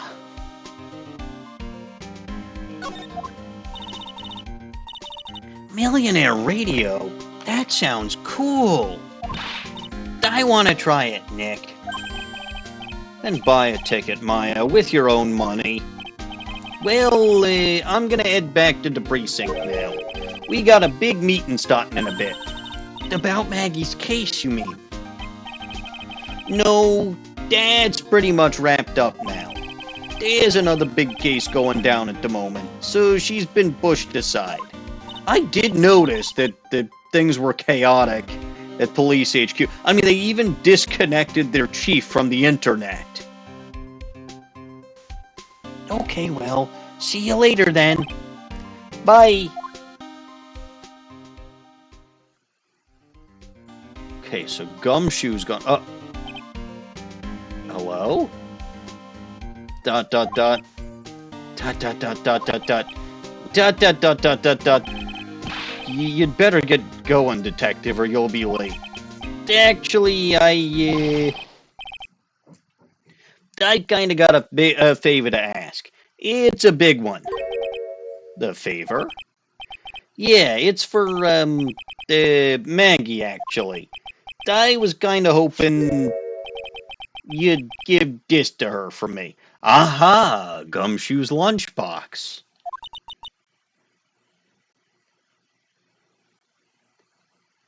Okay, Pokey Delta.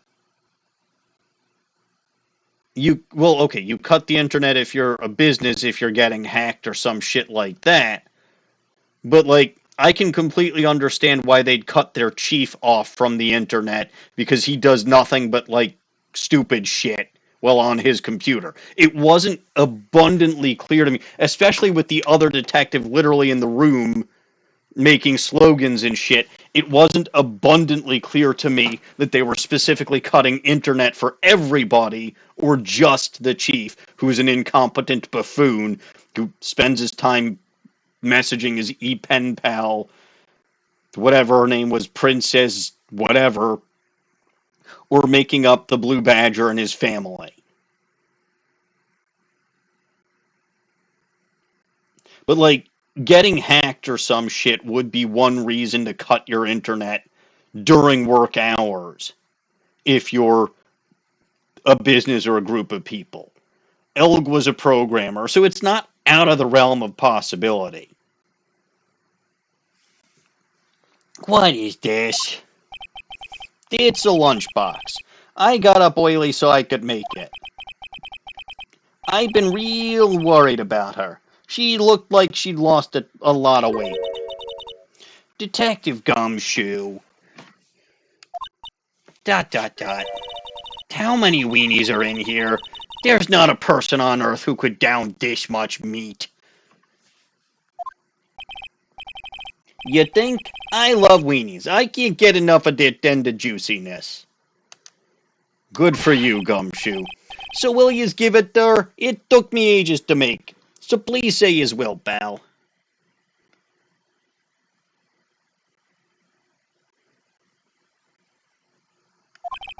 I can't exactly say no, can I? Gumshoe's lunchbox, a tenderly handmade lunchbox, fills the stomach with love and plenty of weenies. Oh my god, why? Weenies are mini hot dogs, Pokey Delta. Maybe I'll eat it myself if I get hungry. I'm surprised you haven't already, little goblin. I remember back in Rise from the Ashes, I was very glad that I had Emma Skye with me instead of you, because we got a steak lunch, and you would have eaten it instantly. So I'm going to be keeping this lunch with me and not letting you have it. Don't forget, okay? I'm counting on yous to give that to Maggie. He's finally gone.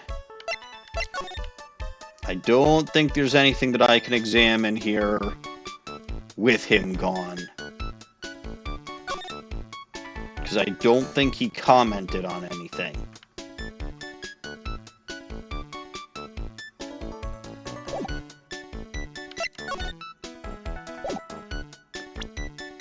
But man, there is an awful lot of evidence here, which is fine. But yeah, I fucking called it. I fucking called it as soon as I saw the autopsy report. I said he died around 1:30. Well, here you go. Here's the concrete evidence to go with those concrete boots.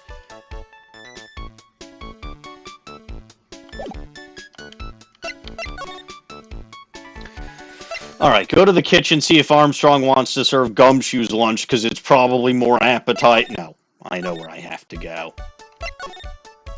Now I can go to Blue Screens Inc. They are edible, Pig Rider.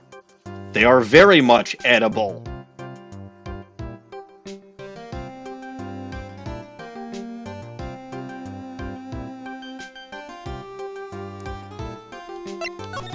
Anyway, I probably can't. So let's just go to the detention center. Do I have the CD that says MC Bomber. But I don't have actual MC Bomber. Anyway, doesn't matter, I went to the detention center. Oh, Mr. Wright! Hello, Maggie. So they finished questioning, you? No, not like Senator Armstrong. What's his actual name? It's, Jean Armstrong, a wannabe French chef. He kinda sucks.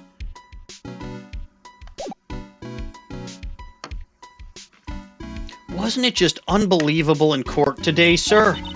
I'm going to stay up all night and blog about everything that happened. Weren't you scared? It was pretty touch and go in there. Yeah, but you totally nailed that old man. Well, he was all over the place with his testimony. He's not the only one. Huh? What do you mean?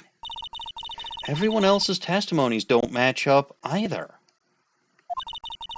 Not with what I remember of the incident, anyway. And I'm telling you, I understand what happened here.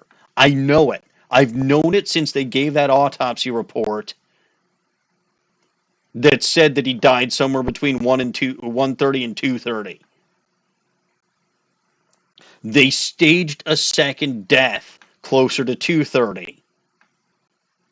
But the actual death happened at 1:30. I think I'm finally starting to get the bullshit of this game. Like, it's kind of stupid how, well, okay, it's not predictable, but I think it's getting slightly more predictable, which I don't know if that says more about me or about the game. Is it possible she... No, she's not. She's absolutely not. She's fine. I understand. Like, I get what happened here. I'm sorry, what about a bit reckless? Don't get too many waitresses in here. Looks like he's oh, restless, okay. I thought it said reckless because I was reading too quickly. Tell me about contradictions. Maggie, you know how you said that everyone else provided testimony that doesn't match up with what you remember? Yep. There are just so many things that don't seem to add up. The biggest contradiction is the other guy I saw at the victim's table. It was Furio Tigre, or I'm just going to call him Sergio Tigre. Even though that doesn't make as much sense because I'm giving him a stupid Russian accent because he's imposter Phoenix. By the way, if he only shows up for this one case, that's kind of sad because I would love to have him as like a running joke where he just impersonates Phoenix every once in a while. That'd be funny. He was the one who slipped something into the victim's coffee. I'm sure it was him. But didn't Mr. Kudo testify earlier today that it was the wait? Yeah, but he didn't know who the waitress was. Also, his testimony was bullshit, and we know it. So you really think it was this disappearing man that did it? Well, he's not the only thing that disappeared. The CD vanished as well. You know, the CD with... Yes. The one that I have in my inventory. Or a court record, or whatever the fuck I call it. Oh, yeah. The MC Screwdriver album, right? It was MC Bomber, Maya. That name was scrawled on the sports paper as well. We never did find that CD at the crime scene, sir. Or the victim's medication that's gone missing, too. Ouch, my head. This is getting way too complicated for me. What about after the incident? You said that you passed out when the victim Glen Elg collapsed, right? Yes, it's so embarrassing. I mean, I used to be a cop. When I came to, the restaurant was buzzing with police. And before I knew what was going on, they arrested me, sir. So between the time the victim collapsed and the time the police arrived on the scene, you have no idea what went on at Très Bien. No idea at all. Why? Is it important, Mr. Wright? The other witness, the old man from the park, was pretty much chased out of the picture. Chased out of the picture? What do you mean? Old Seedy wasn't inside the restaurant because he was told to call the police. Exactly. And you, Maggie, were unconscious. Probably drugged. That means Mr. Armstrong was alone in the restaurant for a brief period of time. No. You don't think Mr. Armstrong set me up, do you? Yeah, your bad luck strikes again, my dear. When you consider the facts, it's hard to imagine that Mr. Armstrong isn't involved in this at all. I mean, he basically pretty much admitted to it earlier, yes. Grr. It's like the master biting the paw of the dog that it feeds.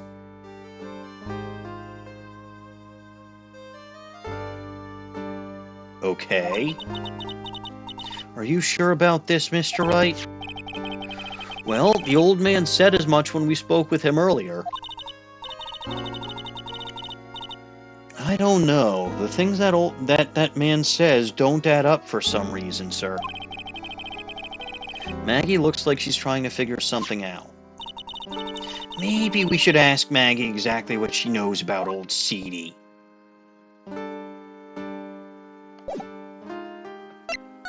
Present my attorney's badge. Okay.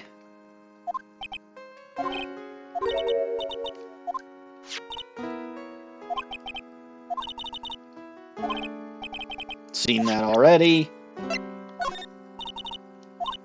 Nothing to say about that. That's the paper the victim had with him, isn't it? That's what we think, madam. I kind of remember him having a paper, actually. I remember something about this MC Bomber, too. It was written on the CD that disappeared as well, wasn't it? I don't suppose it makes any difference if there was one CD or two, right? Just thinking about the trial that day gives me the creeps. Was it that bad? Don't forget, that was my phony, not me. He was supposed to say, surely the defendant isn't the real criminal. But instead he shouted out, surely the defendant is the real criminal. By mistake. Oh, ouch. Like I said, that was my phony, not me. I don't want to think about it anymore. Trust me, neither do I. I would absolutely... So, okay, here's what I would have loved. I know it doesn't happen this way. But what I would have actually loved is for Furio Tigre, or whatever we're calling him, to actually be a recurring character. Not necessarily a villain, but someone who either admires Phoenix or looks up to Phoenix and basically, like, tries to be Phoenix. Not because he's trying to get people convicted, but because he wants to actually be a lawyer, but doesn't want to go through all the hassle of learning law or getting an official attorney. However the fuck Phoenix got that attorney's badge. So he just pretends to be Phoenix, except he's, as bad as Phoenix is at his job, this guy is a billion times worse. Because he legitimately knows nothing and doesn't have any of Phoenix's luck or bullshittery.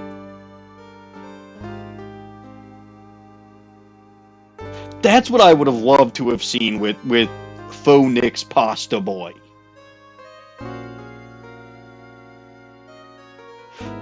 As just like a semi-recurring gag character. But either way, I'm pretty sure that's not what happens, but that would have been really funny.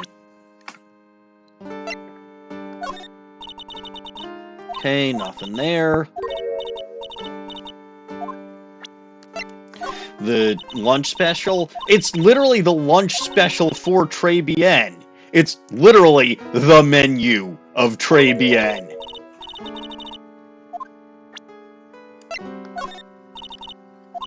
Like, seriously, literally the menu of Très Bien is this. You tell me that's the only thing you can help with, but you can't. Also, I feel like this should be something of interest to you.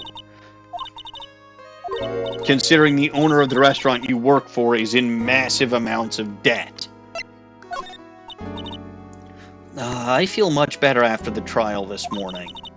I've been a bit of a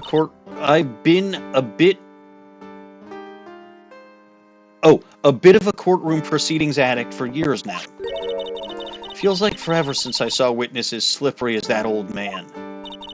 He's not really that bad of an old man, though.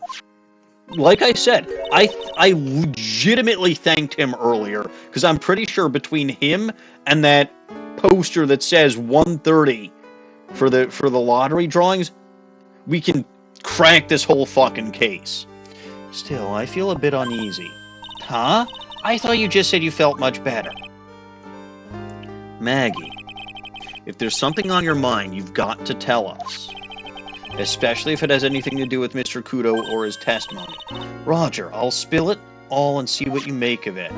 So I'm guessing that Victor's testimony and actual Victor, when I get there, are gonna be the same thing.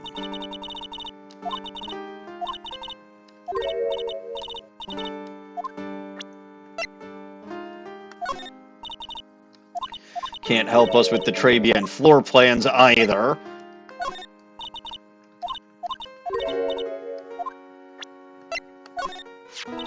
That's the cup I took over to the table, sir.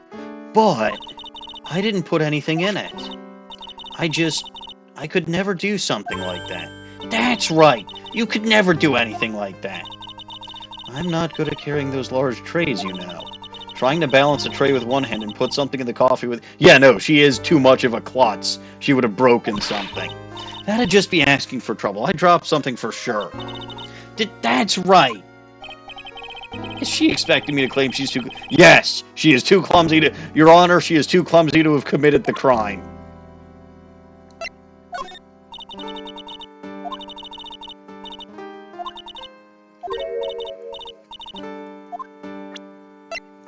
Your apron? Oh, yeah. That's from when I was carrying a customer's breakfast over to them. The ketchup splotch, you mean? My whole face was fire engine red thanks to that stuff. But you spilled the ketchup on your apron, didn't you? I don't see she was embarrassed. ketchup-covered omelet went flying and hit the customer in the face. Oh, talk about a tomato red face. Makes me wish I could have seen it myself. Yeah, I guess. I was kind of a sight to behold. Like I said, Your Honor, she is too clumsy to have committed this crime. Potassium cyanide? I've never heard of that poison before in my life, sir. ... Okay, maybe I have. But I've never seen it before, that's the truth. I wouldn't even know where the nearest potassium cyanide dealer is in the first place. Potassium cyanide dealers sounds like another group of drug pushers to avoid. In any case, this definitely isn't something you can pick up just anywhere. Ooh, curse my rotten luck. Criminal must have stuck the bottle in my apron while I was unconscious. Yes. Of that I have no doubt, by the way.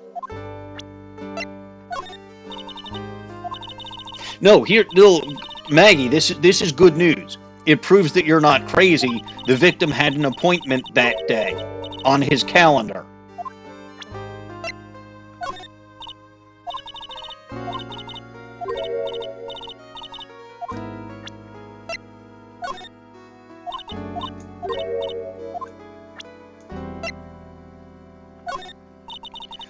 It's matches from Très Bien. How often do you give those out? Can you at least help me with... No.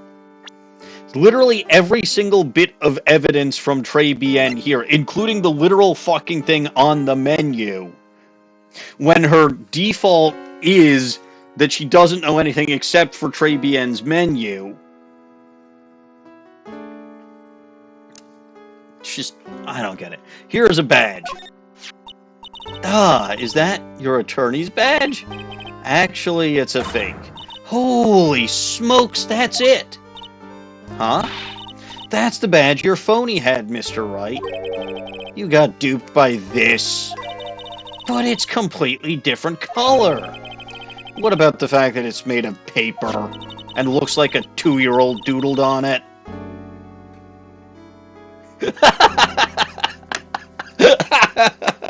He said the badge got a tan as well while he was in Hawaii on business. Oh my god. This game is too much sometimes. What kind of idiot would believe this? I'm beginning to see how my phony was able to gain her trust. She's an idiot.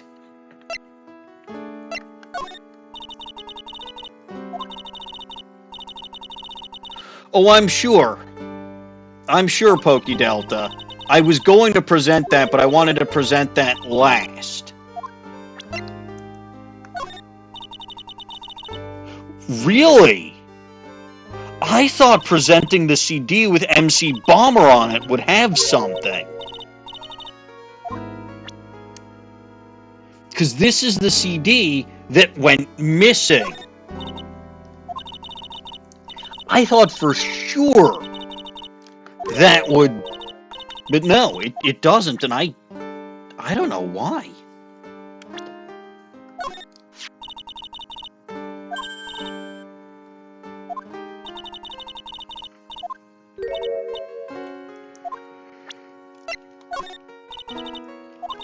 Nothing for that. Do you now have anything for Godo? No. Made sense that you didn't know him prior to today, but no matter what happens, I never let things get me down. Yeah, this is where they go, yep, Macho Maggie Bird, they say, early bird catches a worm, a bird in the hand. I've seen this before.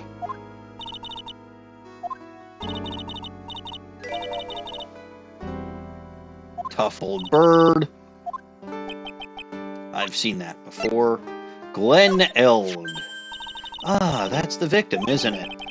That day was the first time you'd ever seen this man, right? Yes, I'd never met or seen him before then.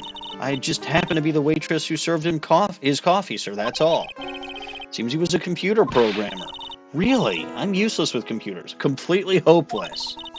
I don't know any computer programs. Did she mean program? No, she probably meant no programs.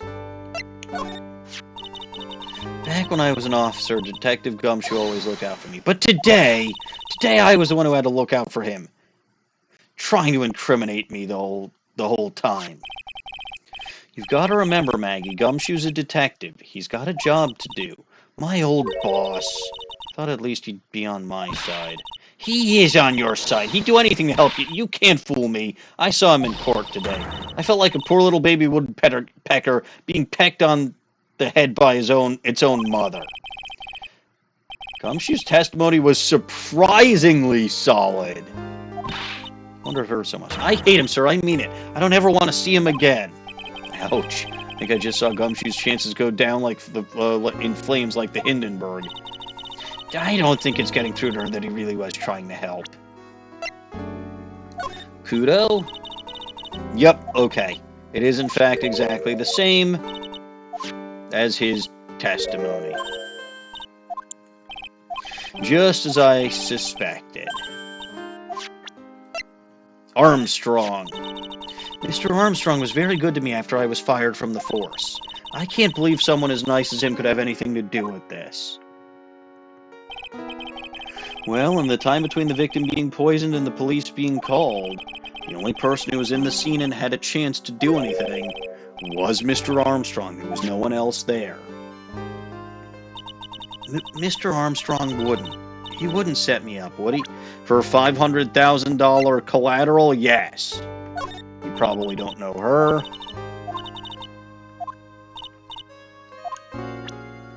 Probably don't know her. She impersonated you. Now, what do you say about him? Holy smokes! That's him! Huh? That's your phony, Mr. Wright. Just look at that ridiculous suntan. Looks more like a sunburn, if you ask me. For the record, I'm not sunburned like an over-dried tomato, so I don't know how. He told me he'd been on a business trip to Hawaii, and that's where he got the tan. I'm not hearing this.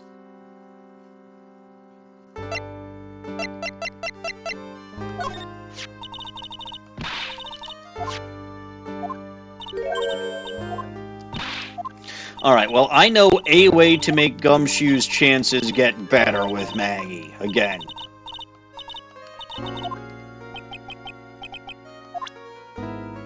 So we go back to evidence, and we present Disson. Oh, yeah, I've got something you're going to love. Really? What is it?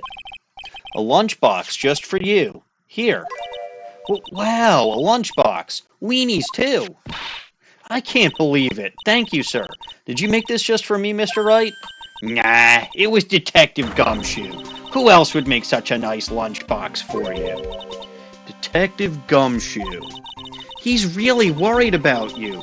Looks like he put a lot of effort into making this, too. ... I can't accept it. Detention center rules. No gifts allowed, sir. Hey, come on, Maggie. Don't be like that. The rules are the rules. They'll lock you up if you break them. Somehow when an ex-cop turned waitress says that, it seems a whole lot scarier. And anyway, I hate Weenie. No, you don't. Oh, really? It's all yours, Maya. You can enjoy it with Mr. Wright. But... She's right. It's better than letting it go to waste. But... Wow, first time Maya didn't want to eat something. I guess so. Gumshoe's lunchbox eaten with Maya. Could have just given it back to Gumshoe, buddy. ... Well, how was it? That hit the spot. I love weenies. Oh, good. I'm glad I gave it to you then, sir. Goody.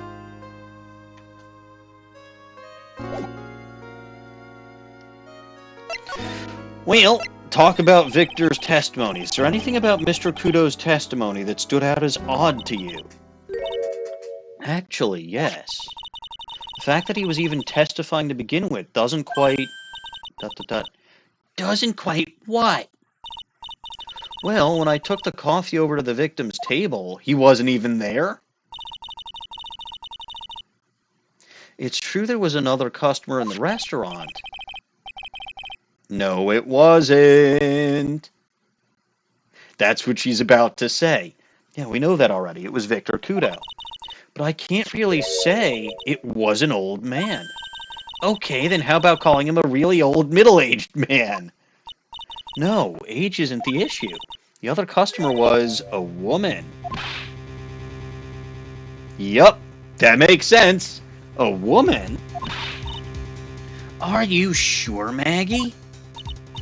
Well, I'm not 100% sure, but I think so. So, what did this woman look like? Oh. Oh. She was sort of creepy. She had a kind of cackling laugh. Creepy with a cackling laugh. I can think of two people, only one of whom is an Ace Attorney. Creepy. Cackling? Why do I get the feeling of, yeah? I tried presenting her to you.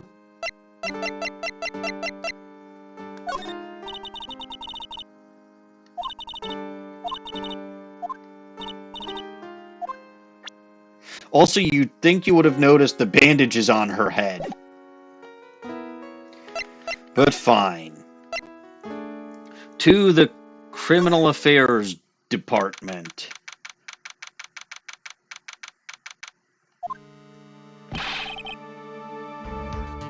The main server just went up in smoke.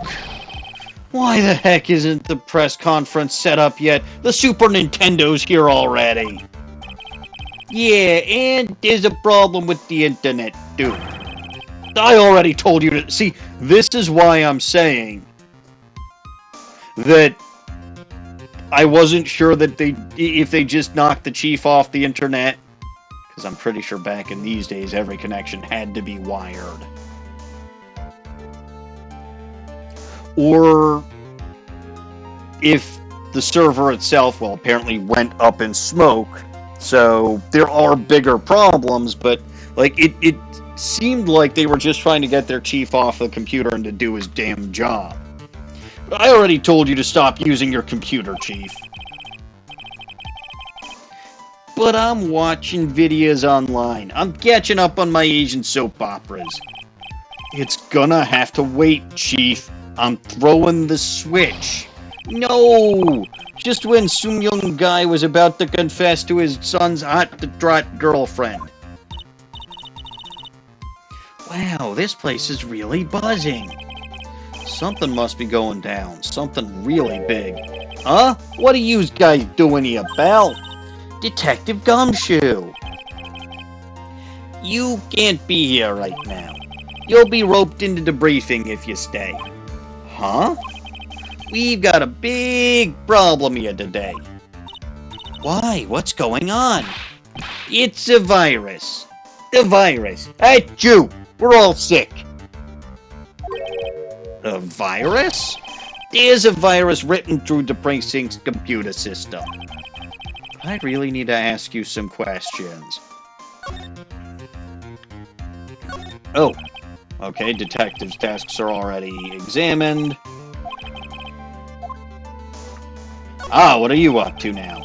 Must be one of the detectives. He's mumbling something. See, this guy was the main reason that I didn't actually think there was anything huge going on here specifically, because he's still sitting there calmly and talking about this.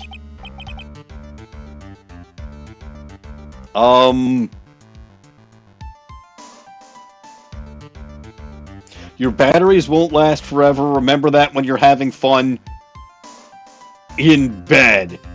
Well, that sounds like someone's using a vibrator. What the hell does this have to do with police work? Oh. Fucking smoke alarm. First of all, wouldn't that be the fire department, not the police department?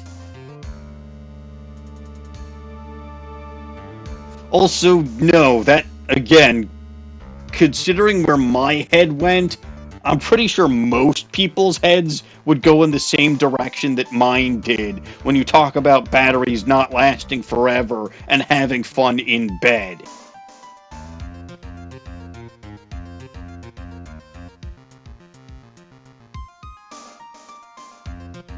The chief always does stupid shit, Pokey Delta. Like, it's not the first time he has. And again, this police detective just sitting here coming up with slogans really didn't make, like, again, it was about 50-50. Now it's 100-0. But, like, you can see where I'm coming from because this chief really has done stupid shit before. And this detective here, who really doesn't seem like there's much of anything to be worried about, and is on his computer, right? If there's actually a problem, you'd think he wouldn't be sitting on his ass doing, like, the chief, okay, I could believe that the chief is either the cause of the problem or still sitting on his ass not doing anything about the problem. But, like, that detective over there is the one that kind of made me suspicious. We have a winner, a little joke to make people think about their smoke alarms. ... Must be coming up with slogans for a fire safety campaign for some stupid reason because this is the police department where the server is on fire and not the fire department. I guess? Does he even know what he's trying to get across anymore? I don't think he does, because he's not getting across what he wants to get across. Chief, what the fuck are you doing? Must be the chief of detectives here. He looks lost now that the power to his computer has been cut. Oh well, I guess I guess I'll just have to read the paper now. Alternatively, you could read some reports. Just a fucking suggestion. What the heck is this? This paper's more than a month old. They had someone's... How the fuck did you get that? I've still got that in my court inventory. And someone's written all over it. Who's the clown that put this on my desk? Well, speak up. He just wadded it up and chucked it in the trash. That's an important piece of evidence, and I don't know how the fuck he got it. Also, it's still here. What the shit's going on here? I still want to know why Mask to Mask is on there. Of course, we must always salute the babe in uniform calendar.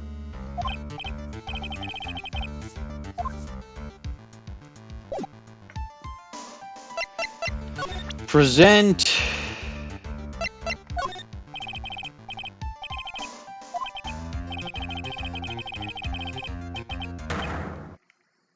Oh, good.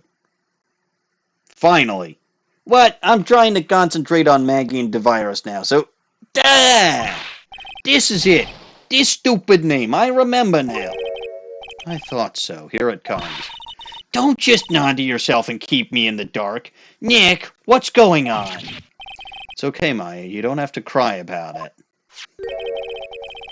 The name scribbled on the sports paper and written on that CD. That's the name of the virus. MC Bomber. Oh ho. What? Yeah, the virus that's just infected every computer in the station, pal. It's MC Bomber. Can you give us any more details, please?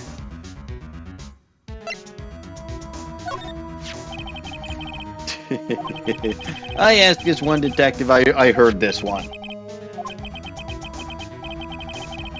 Complete loss for words, but he found like half an hour or so, yeah. Or an hour, I'm sorry. Yup, we know this.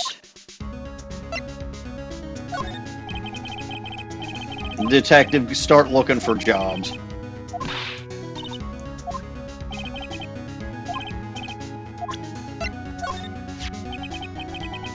I haven't got anything to say about that, pal. Dot, dot, dot. Just take it away already, please. Spending $20 on this has got to be killing him inside. I don't blame him. Hey! Okay, I think we got this already. I think this is the same reaction that he had last time. Are you putting this up for sale, pal? No.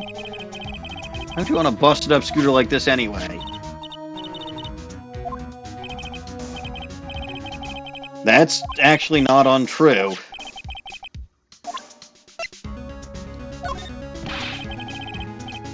It's for $500,000, pal. That's, yep, $500,000 $1 bills.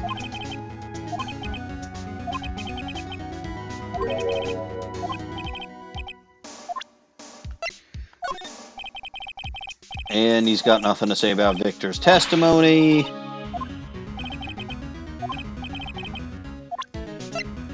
Autopsy report. Nothing to say.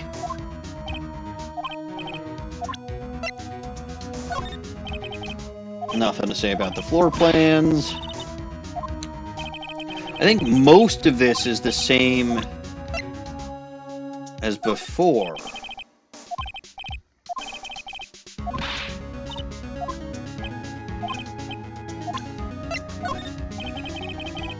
It's the coffee cup, but he's got nothing to say about it.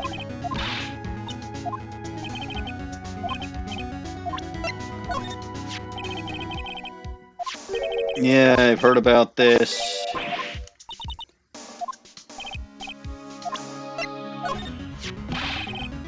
The apron that Maggie was wearing. Oh god, that's a little creepy. Nothing about potassium cyanide, including where the fuck she would have gotten it from.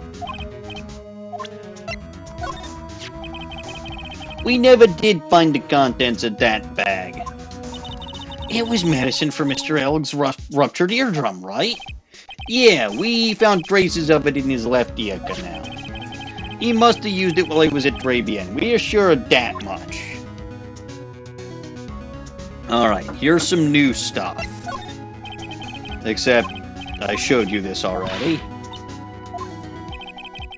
And again, proves that he had an appointment with someone, so he was with someone.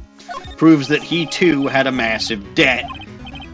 So combine that with the El Tigre fellow listed, and you can guess, you know, you can put 2 plus 2 and 4. Then you've got the repair bill from Tigre and the Cadaverini, which proves his connection to the Mafia.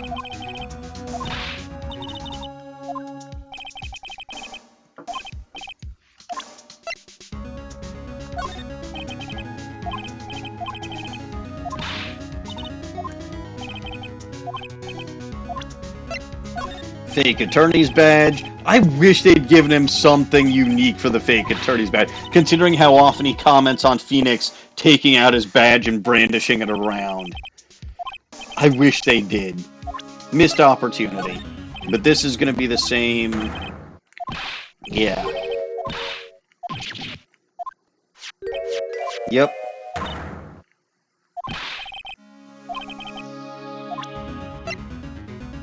Hey, tell me about this.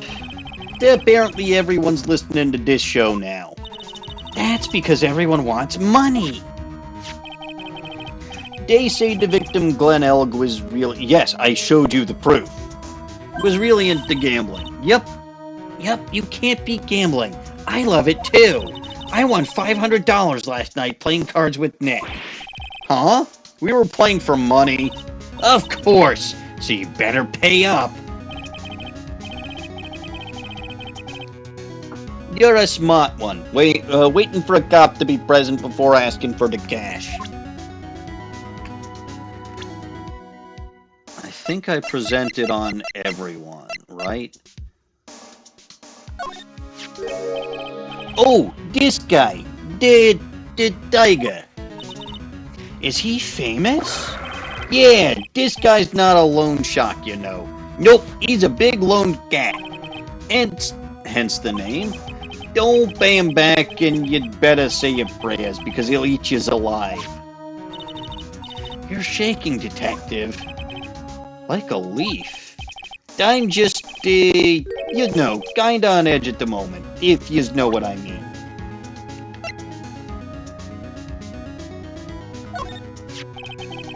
That's the girl who works over at Dendelenda. You want to stay away from her, okay? I mean it. She does look kind of unforgiving, doesn't she? That should be the least of your worries, pal. What's that supposed to mean? What could be worse? Her name's Viola Cadaverini. Well, Violetta Cadaverini, but this is what we needed to break the psych lock. She's the only granddaughter of Bruno Cadaverini. Well, he looks friendly. Oh, Bruno, not Bruno. Bruno Cadaverini? Do you know who that is, Nick? Never heard of him. Sounds like a friendly guy. Bruno Cadaverini's the boss of the Cadaverini family. The Cadaverinis. That's one scary sounding name that we've heard before. We can't touch them. They're way too powerful for the police. But you're thinking of taking them on, aren't you? No, I don't remember ever saying I was going to. I better get some more info out of Gumshoe about this family. Ah, so I don't have a profile of him. Well, fine. I think I presented her already. That lady is the boss of Blue Screens Inc., pal. Yeah, I figure she's clean. She's got nothing to hide. Seems kind of like a doll, and then next sentence she's gonna say, kinda makes you think she might be hiding something. Yeah, again, Gumshoe, I don't think you're very good at your job. Let's talk about...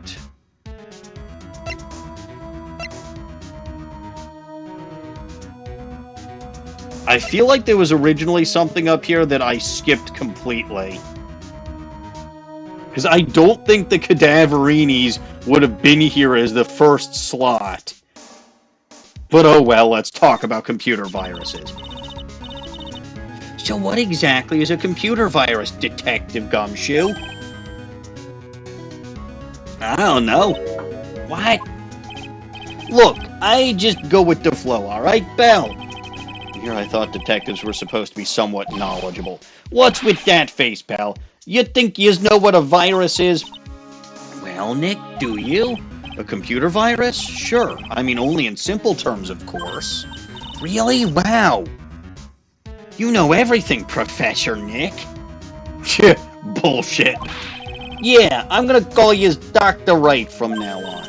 Hey, that sounds pretty cool. Don't you agree, Dr. Wright? I'd prefer Dr. Noodleman. Why do I get a feeling they're making fun of me? Because they are. Okay, fine. I'm no expert, but I can at least explain the basics to the two of you. What is a virus? A virus is a program that gets inside a computer and causes damage. Damage? You mean it makes the machine go boom and explode?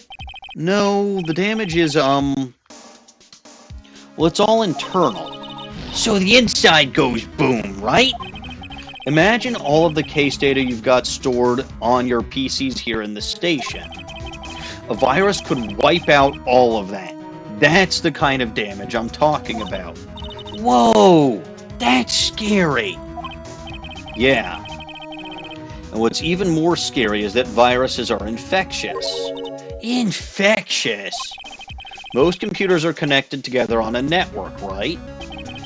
The virus can move from one machine to another over the network. So the virus just keeps spreading faster and faster. Oomph! Just like a real virus, huh? But Nick, why would anyone want to make a program like that? Money! Yeah, it takes ages to type in all that data. Why would you just want to destroy it, pal? Well, okay, in the case of the police files, I get it. Because you might want to wipe your criminal record clean and not make it look specifically like you were targeting your own data. No, people don't infect their own machines. They send the virus to someone else's. What? That's horrible. Oh, I get it. It's like you sneezing on... It's like you sneezing on Mr. Godo so he catches a cold. Right. Then he wouldn't be able to turn up in court because he'd be too sick. You really shouldn't do stuff like that, Nick. It's wrong. Who? What? Where? When and why did the conversation jump to talking about me? Anyway, that's what a computer virus is. A bad program that causes damage. And all the different viruses have names, right? I kinda feel like I've heard the name of the virus we got somewheres before. The name of the virus is MC Bomber, yes. See? We already knew about... So, I don't actually think people name their viruses, at least not anymore. But, yeah. We already knew about the MC Bomber virus for a while back. The group of criminals issued a series of demands to the head honchos of law enforcement. They threatened to release the virus if the demands weren't met. Who are they? I don't know. Some hotshots from the criminal underworld would be my guess. And now the virus has been released, huh? Yeah, it's in every computer and every public office in the city. Everyone's going nuts. They're hopping around like they're dancing at the carnival, except for the chief of police who's being an idiot, and the detective immediately behind me, who's making innuendos about having fun in bed. All this stuff with criminals and viruses, it almost feels like we're in a sci-fi movie. Apparently the programmer who made the virus was a real genius or something. The focus right now is on tracing the root of this virus. The focus right now is on tracing the root of this virus on the black market. You mean someone put this virus up for sale? Yeah, and because this one's so powerful, they're estimating its price tag was in the millions of dollars, pal. In the millions? A virus can indeed be worth that much, yes. MC Bomber updated in the court record, found at tender lender, contains a computer virus program. Yes. Now, tell me about this completely unsuspicious family called the Cadavereenies. Hello?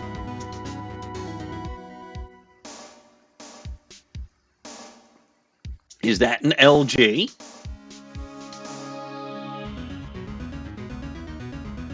I think something's wrong with his mic, but that looks like an LG. No, it's all good. It just took a second to connect. Ah, well, hello. Welcome back, sir. Hello. I dramatically misestimated the start time of the stream. I thought I'd be like 40 minutes late at worst. I was not. Well, you're here now, and that means I can finally reactivate Little Goblin Knows Best. Huzzah! Hooray! Welcome back. What was I gonna do? Oh yeah, I have to get to a robot lady's bottom, and I'm very excited about this. Yep, I do recall this scenario. Alright, but first I have to ask about the Cadavereenies, because I'm pretty sure I have to get to a mobster lady's bottom, too. Like I said earlier, there are a lot of ladies' bottoms I have to get to. I'm not complaining. I'm not sure if I really want to get involved in this, but who are the also, by the way, Cadavereenie is a perfect name for a mobster family. I love this game so much sometimes. It is fantastic. Yes. I'm not sure if I really want to get involved in this, but who are the Cadavereenies? Who are they? They're a scary bunch of people. That's who. Also, I'm presuming that there's nobody you want to voice other than Godo. And I don't know if we're going to get to him tonight, because I don't know how far we still need to go in the investigation. Yeah. Maybe. Who knows? We'll It's see. hard to tell from the transcript. But yeah, is there anyone else that you would want to voice? Like, would you want to voice Armstrong, or... Well, okay, I'm voicing, because he's fake Phoenix, or because he's Phoenix, I'm voicing... I've called him Sergio Tigre, because I'm giving him a Russian accent.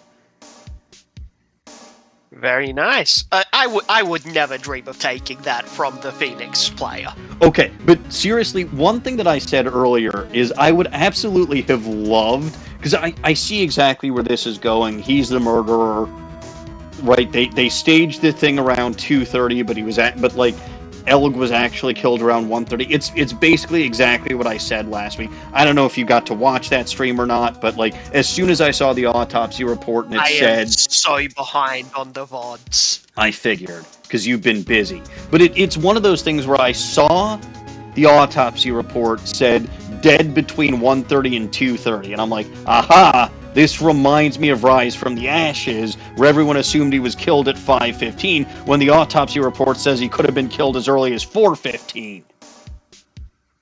There's some bullshittery going on here. And indeed there is. So I know Sergio Tigre is the one who killed him, but what I really wish had happened was that he was just an incompetent fanboy of Phoenix and was impersonating him because he actually legitimately wanted to help people, for some reason thought Phoenix was cool, didn't want to go through the bother of going to law school, so he literally just impersonated, and was just so god-awful at and I wish that they'd made him a semi-recurring joke character. I sure as hell would have. Well, that would have been so funny. It would have. You're a cop and you're scared. What's that about? Trust me, it doesn't matter if you're a kid or a cop. These guys are scary. They've got some serious clout in the criminal underworld. We can't touch them. They got too much moolah. I have a solution to this. Actually, I have two solutions to this.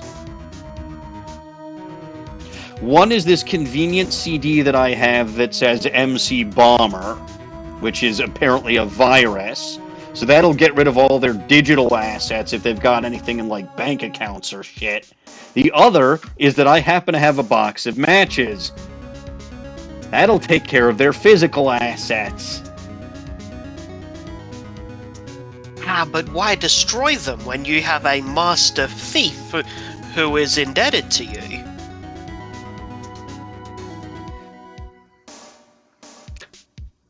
You know, MC Bomber looks an awful lot like Mask to Mask. Moolah, as in, they pretty much control all the cash in the city's black market. Yeah, the black market, and that includes tender lender, I take it. Sure, no one stands up to Bruto Cadaverini, and I mean no one. Alright, well, I'll just have to sit then. Interesting. So Viola's the granddaughter of some mafia boss, then. Yeah, and everyone knows how much Bruto loves his little Goyle. She means everything to him. So, how did she end up at Tender Lender? I don't know, pal. But I heard she and the boss at Tender Lender are pretty tight. Tight? Like a tiger? That's what it said in a file I read related to Maggie's case. Sounds like a pretty important clue. Darg, I can't believe it. I almost forgot the most important thing. And that is? You know, the lunchbox. How did well, unfortunately, Maggie was gonna take it, then she found out it came from you and she absolutely rejected it. I'm sorry, buddy. The lunchbox? No luck. Look, neither of them has any luck. The one fucking time Gumshoe's testimony was damn near bulletproof is the one fucking time he didn't want it to be. Yeah. You remember the Weenies. I hate Weenies. Oh, yeah, no, that lunchbox was also very suggestive in many ways. Oh, just wait until the next slide. I see it.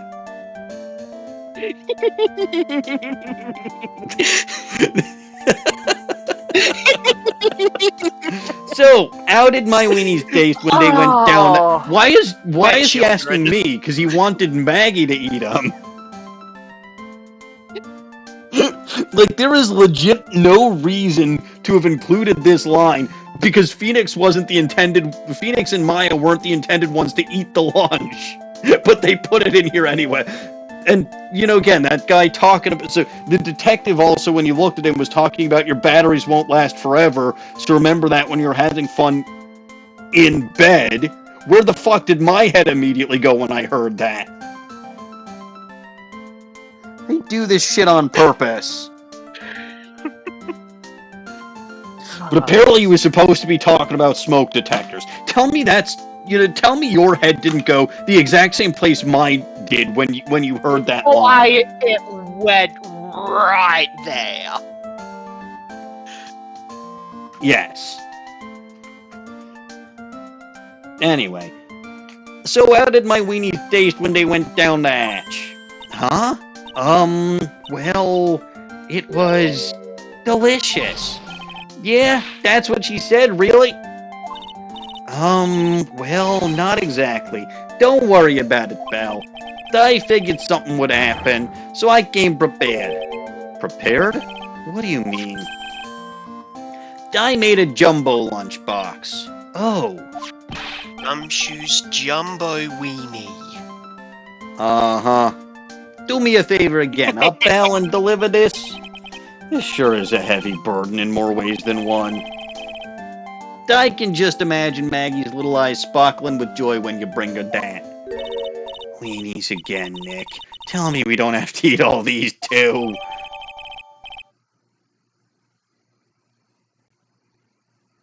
Yeah, and it's got the exact same description as the last one. Wow! So first she didn't want to eat it in the first place, because she felt bad, and I get it. Now she's saying she can't eat anymore. I thought little goblins had bottomless stomachs. Look, you can only take so much weenie. And that's coming from you.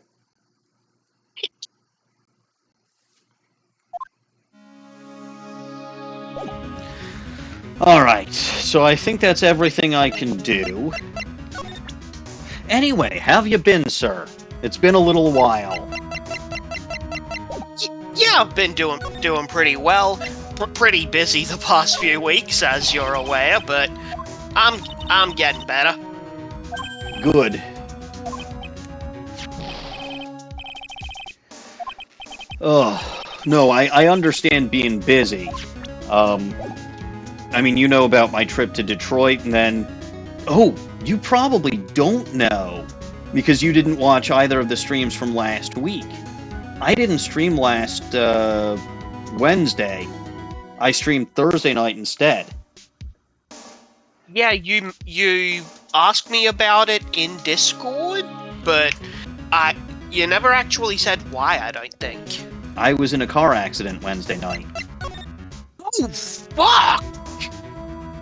I mean, I'm fine. It was about 2 blocks away from the office. I was going straight and about to turn onto a main street, and another car turned out of a parking lot and smacked the back of my car. And well, at least it doesn't sound serious. I mean, keep in mind, this is the same car that I fucking just patched back up. Oh, buddy. Yeah. Well, Maggie's gone.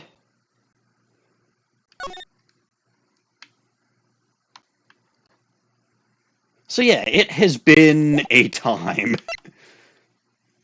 But I technically got home in time to stream on Wednesday, but I just really didn't feel like it. No, understandable.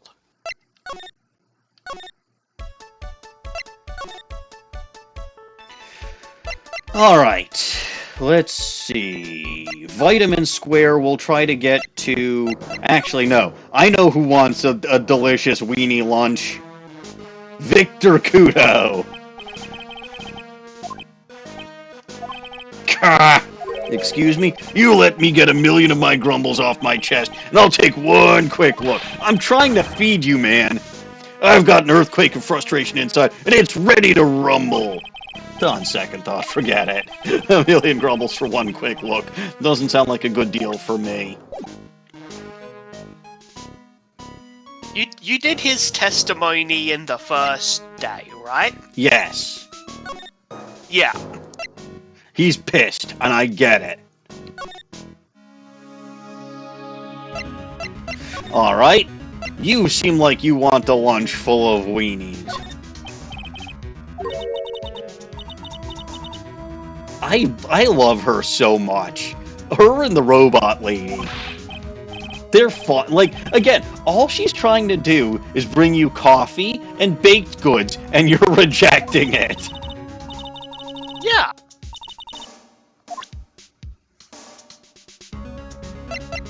It's very rude. But alright, I have to Magatama this. I don't know if I've got enough evidence yet, but we'll see. Because this is 4. The head bandage. Oh, I don't think I actually have any evidence.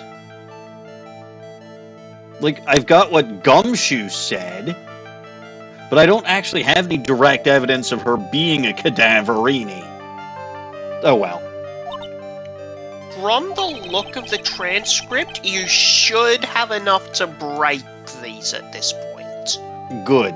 Because I've been trying to get to women's bottoms for most of this evening. And it hasn't been going well. Yeah, these ones take a really long time. This case in particular takes a really long time to get through the Cyclops. Also, I completely forgot that Gumshoe had a Cyclock, and I could have, like, literally dispensed of that last week. But oh well. Ah well. You also said you suffered a fatal injury to your head. Is that correct? Yes. The operation was very difficult, apparently. Now, by fatal injury, you mean you were hurt very badly somehow, right? ...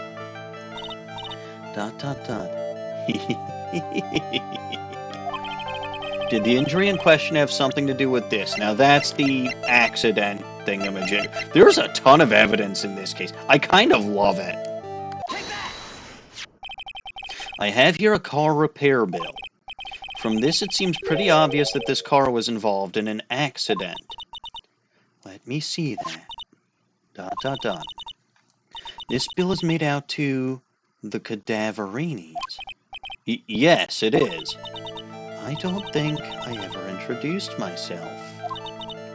Tell me, what do the cadaverinis have to do with me? Something tells me she's not about to say hi and introduce herself. Alright then.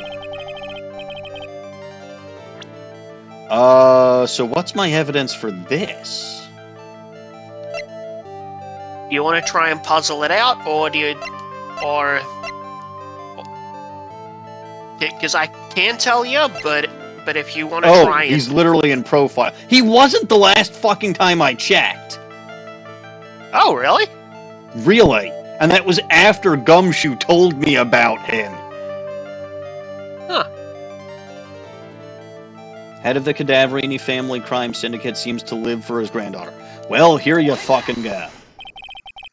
I know exactly who you are, Viola Cadaverini. You sustained that injury in a traffic accident, didn't you? ... It happened about 4 months ago. I was driving one of our family's cars when someone pulled out in front of me. It was a motorbike, or something like that.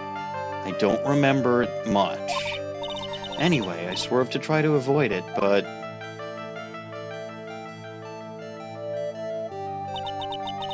I took a blow to the head, a bad one.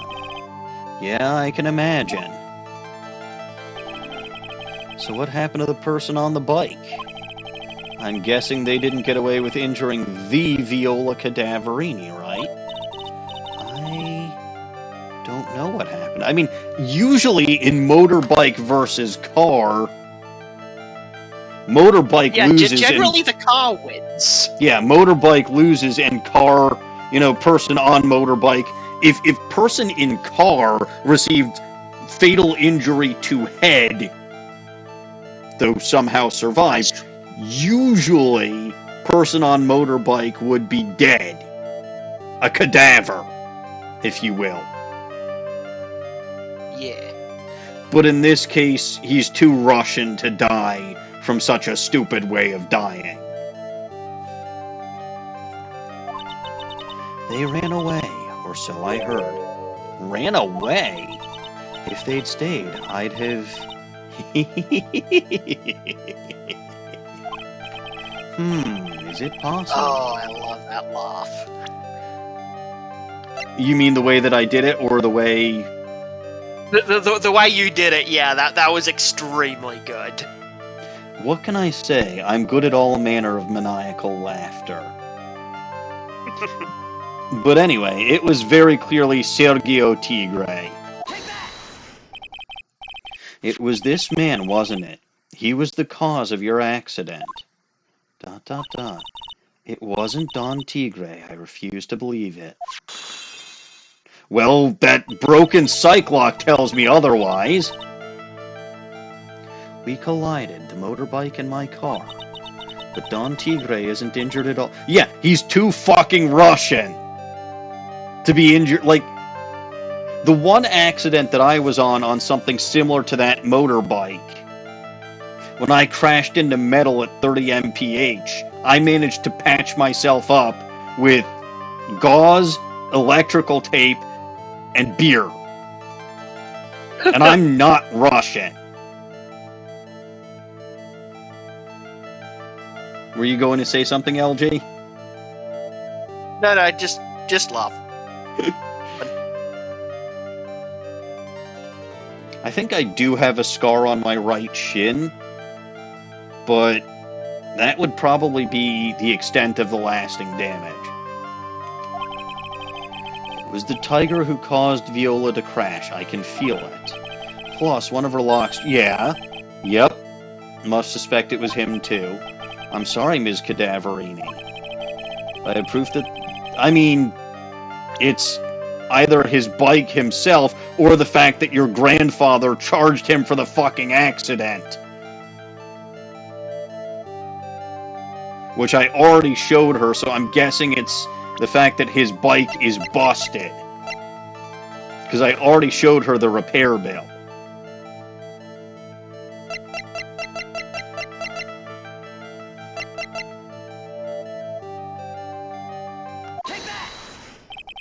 It's not exactly a motorbike, but Mr. Tigre rides around on a scooter, doesn't he? And you'll notice that the front wheel guard is badly damaged. ... Ms. Cadaverini. You know the truth, don't you? ... Oof, sorry, I didn't have enough breath for that.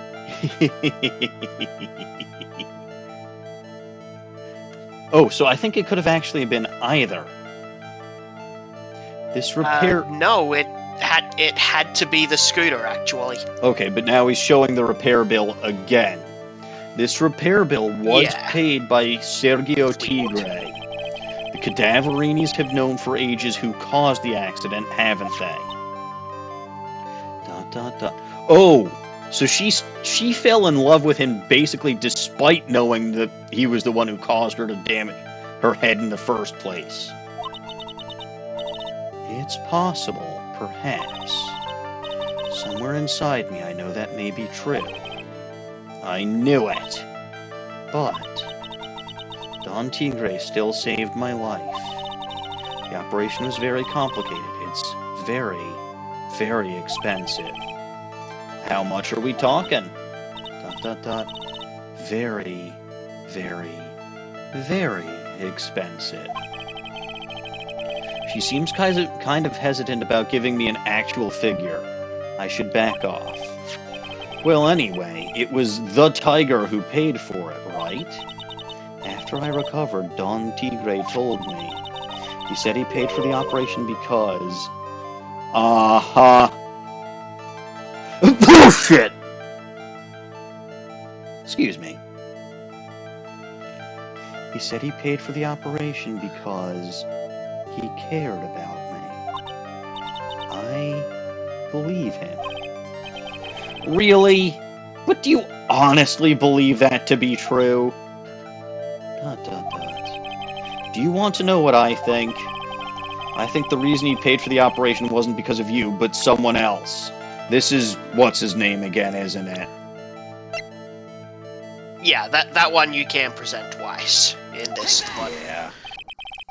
You alternatively could have presented her own profile at the start. Really?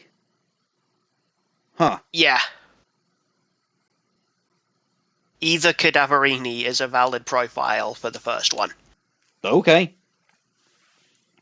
Because I technically could have presented her before Gumshoe even told me. I don't know if that would have worked. That would have been really funny, but still, whatever. Perhaps I should. You would have gotten up to the second one, then crashed out because you didn't have burritos. It's entirely probable. Perhaps I shouldn't be saying this, but your grandfather, Bruto Cadaverini, controls a lot of, dubious cash, right? And you are his beloved pride and joy. ... Sure, I don't know exactly how much the operation cost, but if you weren't the granddaughter of Mr. Cadaverini, do you think Mr. Tigre would have paid the money? ... $1 million. Raises pinky finger to the side of my mouth. No, that's $100 million. Or $100 billion. I don't remember. Although maybe he did $1 million. Like, I think he got it backwards. Like, I thought it started with $1 million. Well, I think it actually got... I think he actually did it backwards. Right? So he was frozen in the 70s and came back in the 90s. And in the 90s, I think he tried to go for $1 million, and they laughed at him because it was such a little amount of money. And then he went back in time to the 60s and was talking about something like $100 billion. And they're like, that kind of money literally does not fucking exist.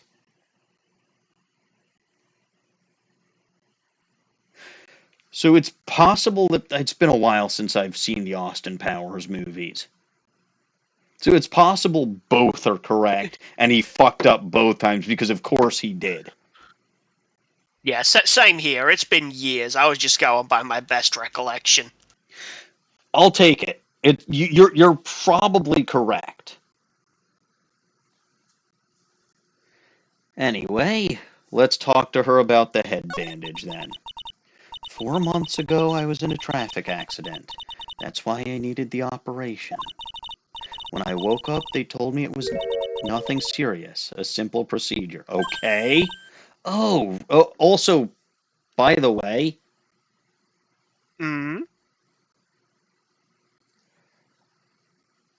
I think I know where this is going. Yeah, where's that? So, if Sergio Tigre owed the Mafia $1 million, I'm pretty sure Glen Elg had a debt with him. We know that Armstrong did. Right? So he was... And Elg was a very talented programmer who's honestly probably the one who made the MC Bomber virus, which sold on the black market for millions, plural, of dollars. If I had to guess, when Elg won the lottery, right? Because I think that when Elg and Tigre met at the restaurant, Tigre was going to take the MC Bomber as collateral for the loan. And then when Elg won the lottery, suddenly he had the money, or theoretically would have had the money. Again, a $500,000 lottery ticket. You'll be lucky to see 100,000 of that in your pocket. Stupid taxes, but still. So that's kind of where I'm. But like, I'm looking, and he has this solid gold desk that he probably could have sold instead of murder. Probably. Gotten one out of imported maple instead. Not quite as fancy, but he still would have had a nice desk. Right? Imported Italian maple is good enough for Machine Head. It's good enough for him. And he would have paid off the mafia and probably still had some pocket change left without needing to kill anybody. And while still keeping people in his debt, which is probably more useful than when they pay him back. Anyway, oh, really? Well, I guess if she recovered in 4 months, it couldn't have been too big. I mean, recovered, but she's still wearing the fucking bandages. They said the operation cost $1 million. A million bucks? My grandfather ordered Don Tigre to pay $1 million in compensation. Plus the repair bill for the car. Compensation, huh? It's underworld lingo for paying money to settle a score. Basically pay or get into some, quote, serious trouble. But $1 million? This has to be related to our poisoning case somehow. Compensation. I wanted to believe him. I wanted to trust what Don Tigre said. He said it had nothing to do with my grandfather being Bruto Cadaverini. I wanted to believe he helped me because he cared about me, not about my grandfather. I mean, regardless of whether your grandfather asked, like, literally asked or not,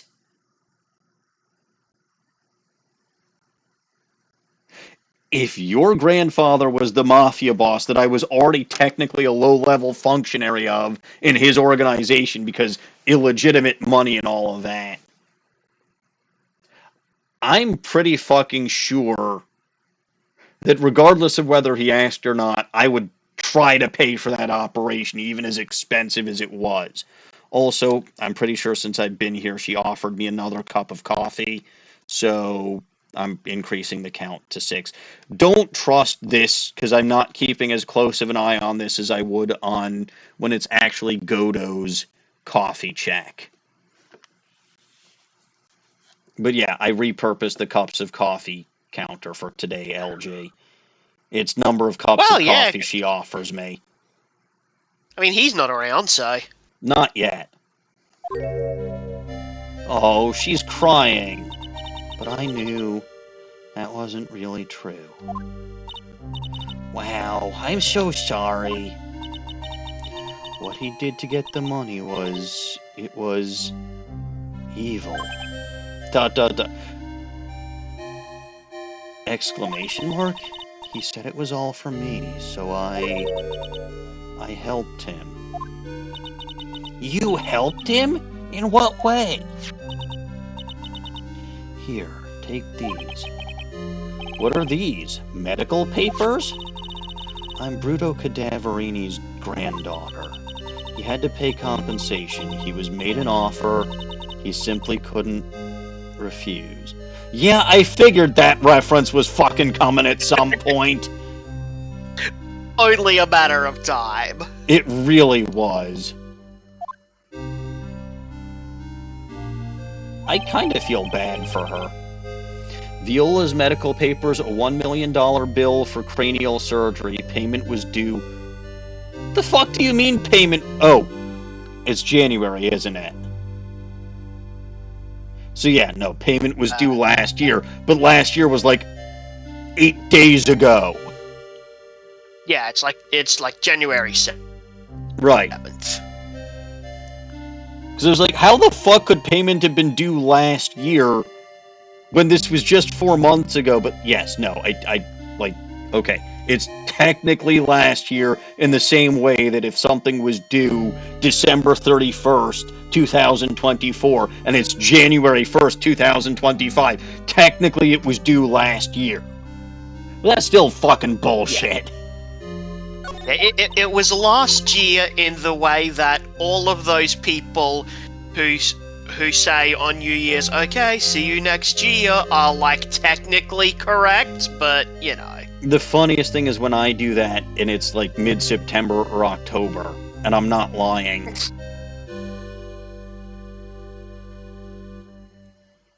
Because it may be mid-September or October by the Gregorian calendar, but it's also going to be Rosh Hashanah, which is literally translates to head of the year. So it's Jewish New Year's on my calendar. Also, hi KR, and technically correct is always the best type of correct. Wow, I feel so bad for Viola. It's inexcusable. Huh? There are two things that I consider inexcusable. Poisoning and betrayal. Okay, oddly Every other specific. kind of murder? I was gonna say perfectly above board. No, I was gonna say oddly specific type of murder that you find completely inexcusable, considering the fact that we've seen people killed in many other kinds of ways. But sure.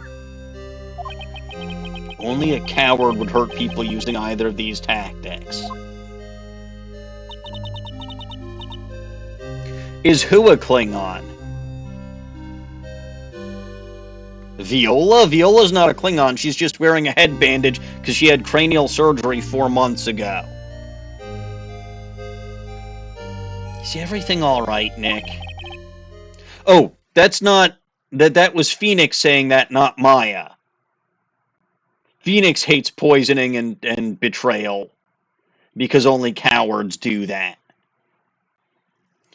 Speaking of Klingons, I was watching Invincible today, and I have to be careful watching that show because of my bone phobia. Oh yeah, that show would throw that at you completely without warning. Yeah, I got that in the first episode when... Okay, spoilers for those who have not seen the first season of Invincible. If you haven't at this point, it's your own goddamn fault. But, like, okay, I won't even spoil that much. Like, the first post-credit scene in the very first episode, I got that fucking message. Anyway, Michael Dorn voices Battle Beast. And Christ almighty, did they lean into the Klingon thing with him. Because Michael Dorn also voiced Worf. Oh, fun. Yeah. I have met Michael Dorn in person, by the way. Oh, that's cool. He threatened to punch me. I don't remember if I told you this story. It's a good one. I don't believe so, no. Alright. So we're taking a quick break for my old days at Star Trek conventions. So, my wife and I used to go to Star Trek conventions because there's one that's actually pretty damn close to O'Hare. It's actually in the suburb right across the highway from O'Hare, or was. And I don't remember if I told you, but my wife, I mean, I think you know my wife has a sewing room, right? She's very good at that kind of crafting. And she sewed me a Judge Q costume from Encounter at Farpoint. And of course, if you're going to go to conventions like this, you abso-fucking-lutely cosplay. Well, yeah. So, of course, I'm there in my Judge Q outfit. And, this was back in the days when I had a little disposable cash. I think I was still living at my parents' house at the time, and I definitively did not have a mortgage and was earning, well, I wouldn't say I was earning more money, but, like, I did not have nearly as many expenses as I do now. So I'd actually pay for us to get really good tickets. Like, we were in the fifth row of the convention hall for basically all of the, like, because part of the convention is you've got people who go up on stage and, they either put on an act or they talk about what they're up to, right? They've got, like, little forums and panels that you can go to. And we're in the fifth row, which is pretty damn good. Like, those are decidedly not the nosebleed tickets. Yeah, that's pretty close. And the thing is, we'd also like to sit on the side of the row. Like, so we were at the very, very edge of the row. It's not exactly the best view of the stage, but we're close enough to the front that it doesn't matter. And it's also very, very easy access to a microphone just in case we have a question.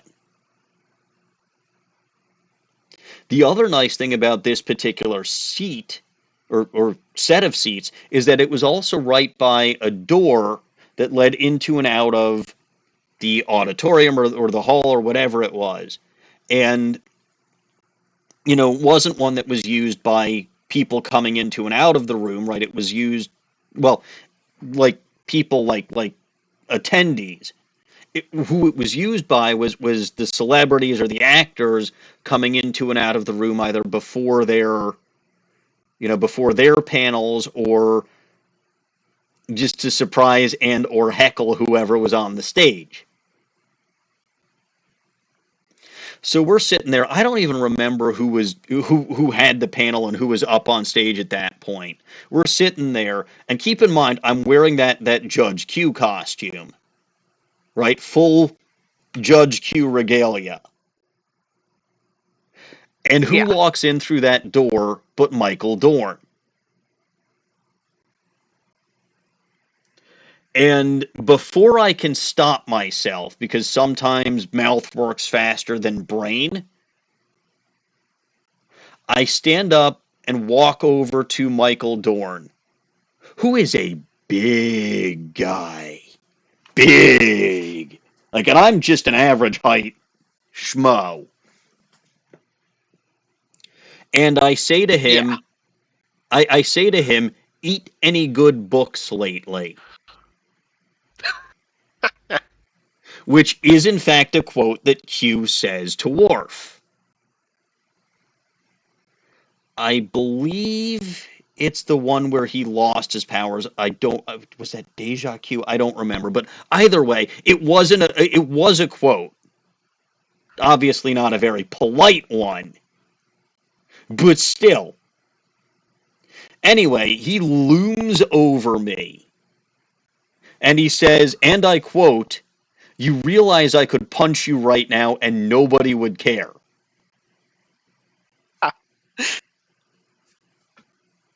And I said, I very much realize that, and I just went and sat right back down. To be fair, I probably should have let him punch me. Would have made the story a little better. How many people could honestly say that they have been? Yes, but how many people can say they've been threatened to be punched by him? That's also true. But he is tall.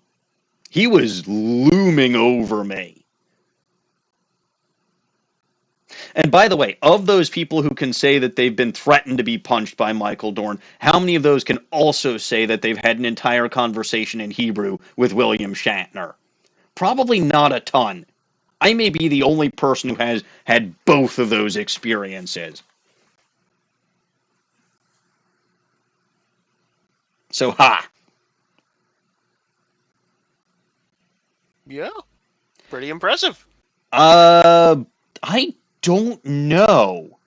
That's actually fair, because I both of the Daxes, Jadzia and Esri, were at conventions. I mean, I sort of notice when a woman is taller than me, but I also sort of don't. Like, they don't, neither of them has as much of a looming presence. Like, even if Jadzia were taller than me. My God, what the heck is the actress's name? This is bothering me now. I don't know, but like, even if the actress was taller than me, it wouldn't have that same looming presence that Michael Dorn had. But yeah, 1.82 meters is still tall, especially for a woman, I think. Yeah, that's still nothing to sneeze at. I'm trying to do the conversions in my head, by the way. It's not going so well. 1.82 meters.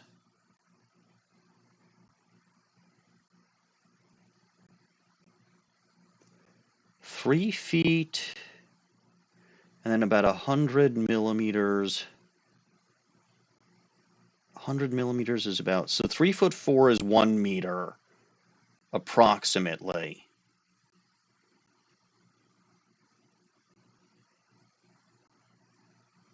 And then you would add on 82, so that's 300 is another foot. 300 is another foot.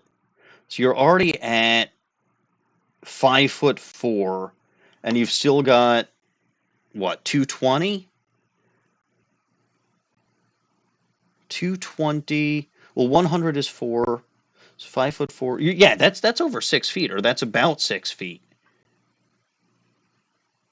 Yeah, that's taller than me, too. All right, we should get going right after we finish our espresso. Well, that's another one that she gave us, so another cup of coffee.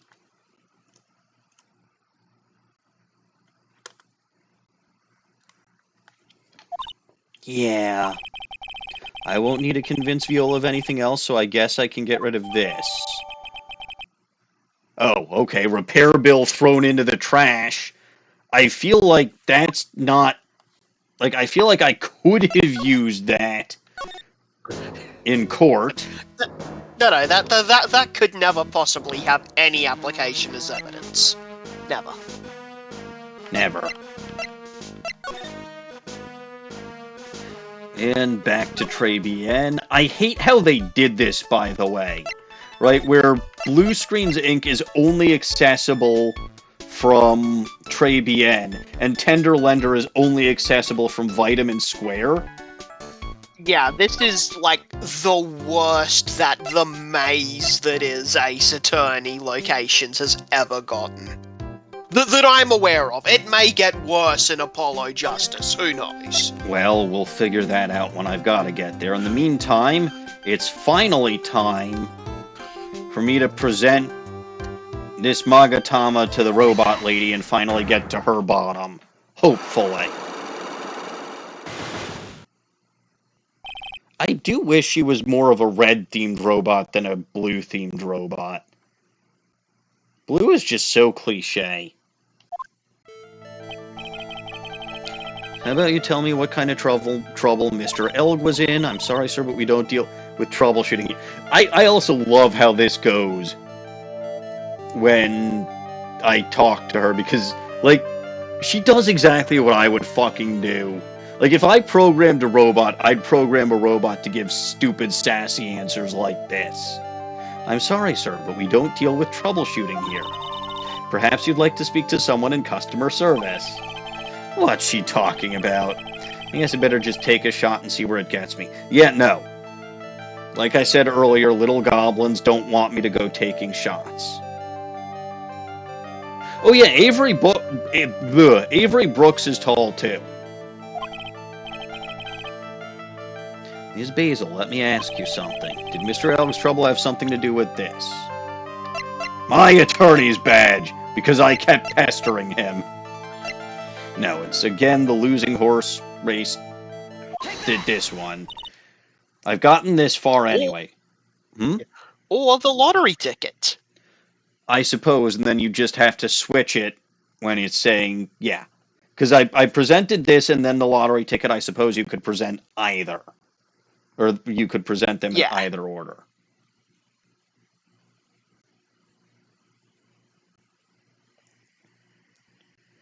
You can take the shorts? Oh, take the shots. Okay, that makes sense. Look, the only bottle that I've got open right now is vodka.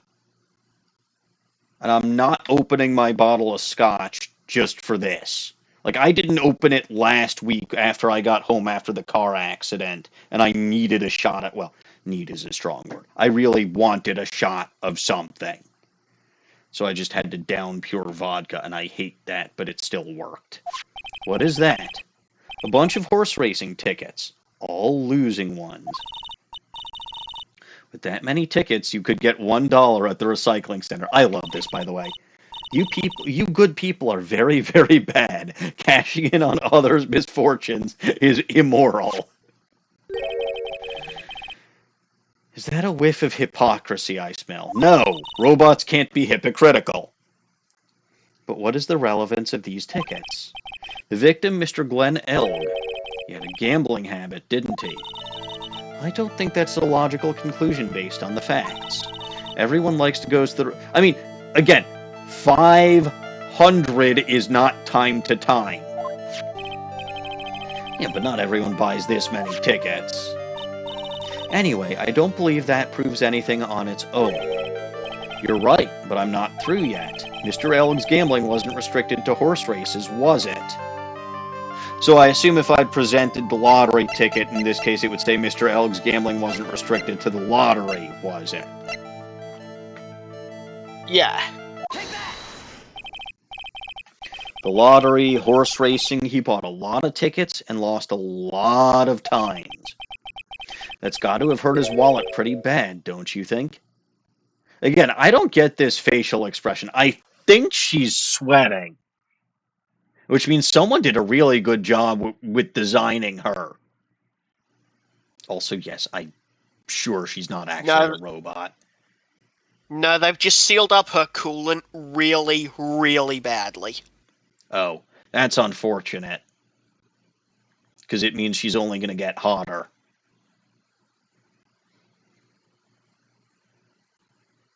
I'm sorry, what? Anyway, that's got to hurt his wallet pretty bad, don't you think? Maybe bad enough to be the cause of some pretty serious trouble, perhaps. No. You are right, Glenn did have a gambling habit. You good people must not follow his example, do you understand? Trust me, I've loved my interactions with her basically from the start. She's a gem. Trust me, even if I wanted to, I don't exactly have the money to buy any. It's true. Again, little goblins keep stealing my money. But if you win, there's no problem, is there? Again, it depends on how much you spent before you win and how much you actually win. Because you can technically... You can sink a hell of a lot of cost into that fallacy. Yes. You can also, quote-unquote, win like Gumshoe did, where he won 50 cents. The ticket probably cost more than that.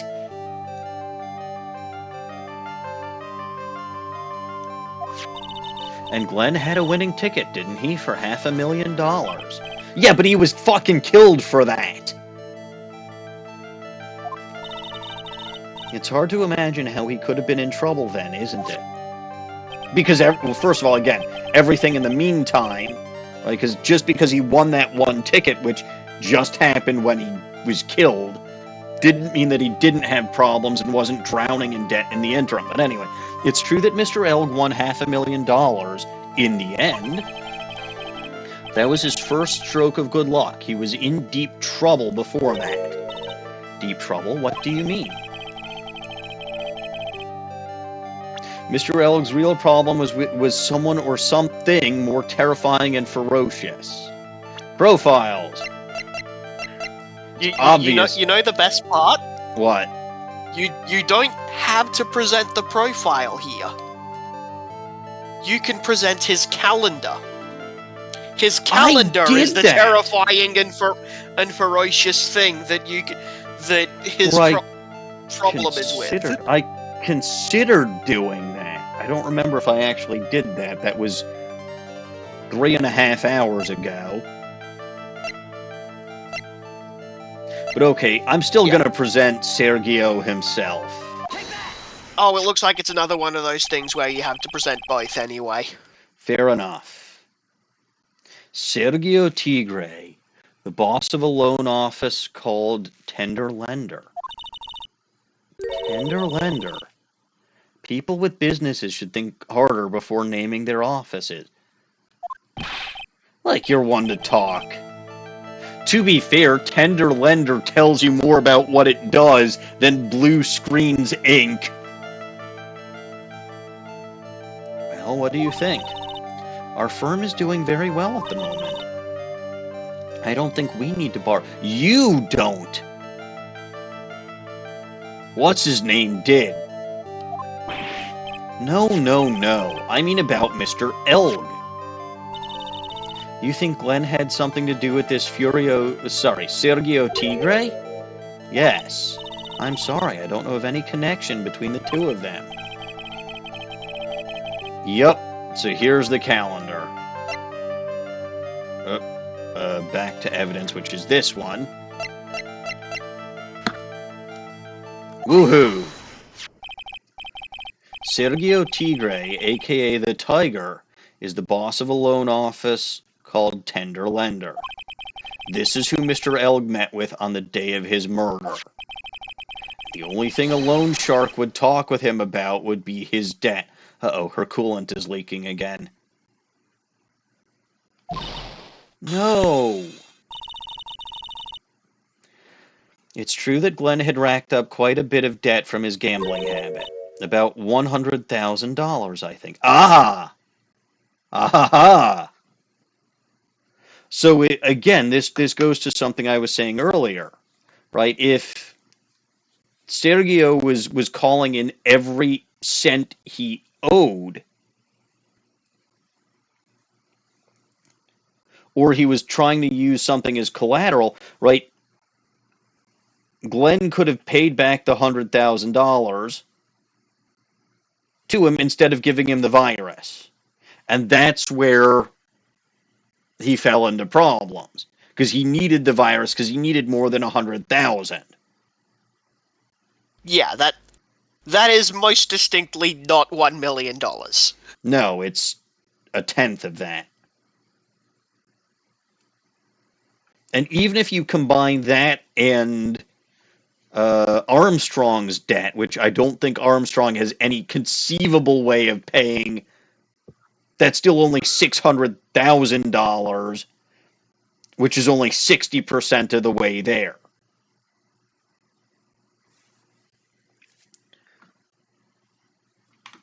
So, yeah, no,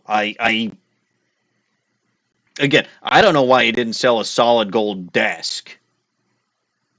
Because again, as I put it earlier, that thing is literally worth its weight in gold. Is it truly solid gold, or...? They were claiming that it's solid gold, and even if it's just gold-plated, it's still worth a good amount of money. And the fact that he didn't sell that and resorted to murder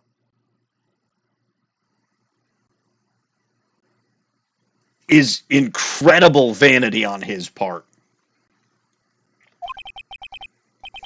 100,000. No one ever claimed he was the smartest. I mean, nobody in this universe is remotely smart except Mia, and she was killed very quickly.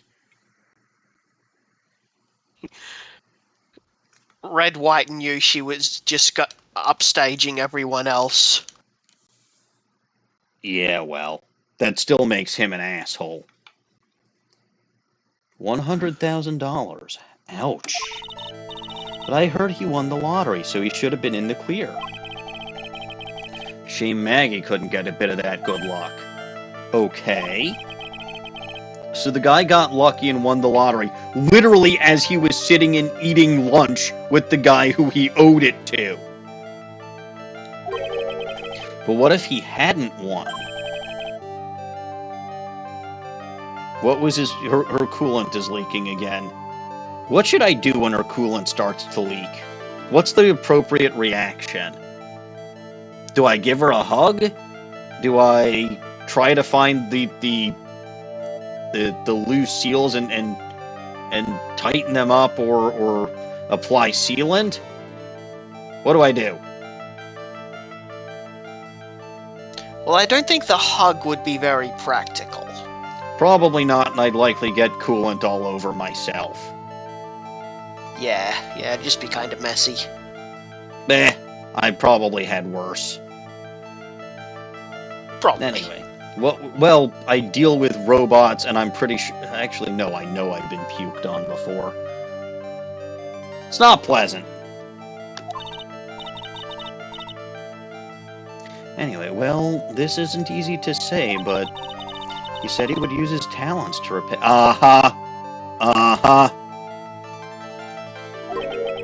His talents. I suspect he was... I mean, that's literally the one fucking thing we know about this guy. That he was a programmer.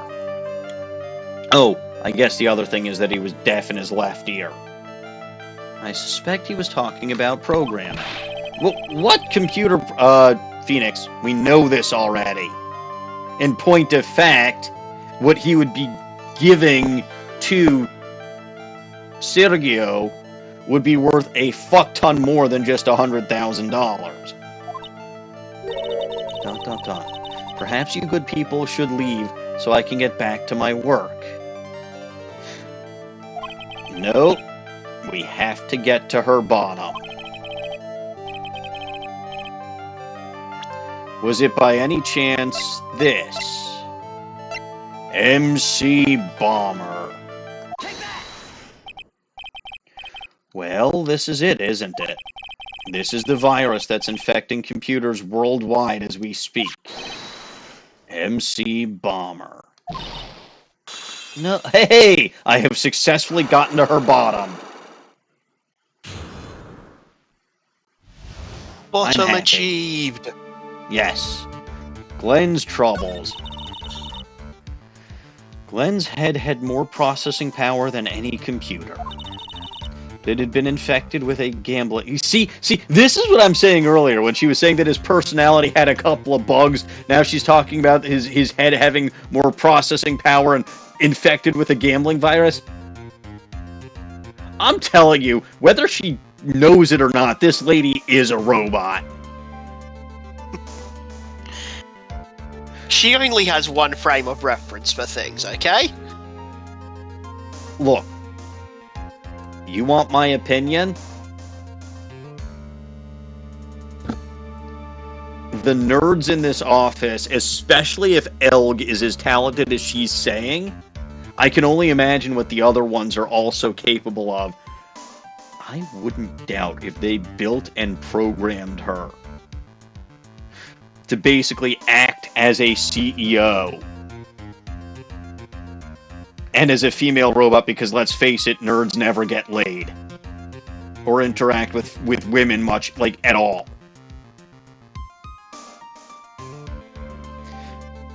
I'm not implying what you think I'm implying, right? I think they just want to have the company of a female, even if it's a robot. Not like...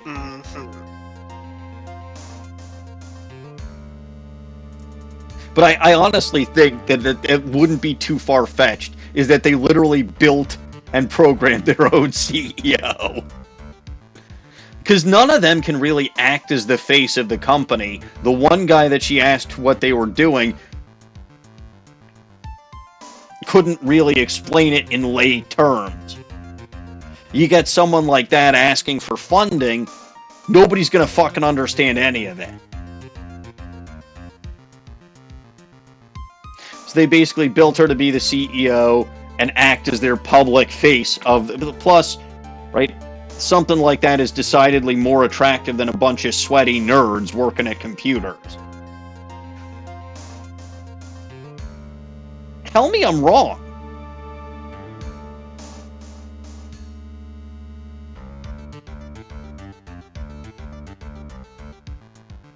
You're not telling me that I'm wrong, so I know that I'm right.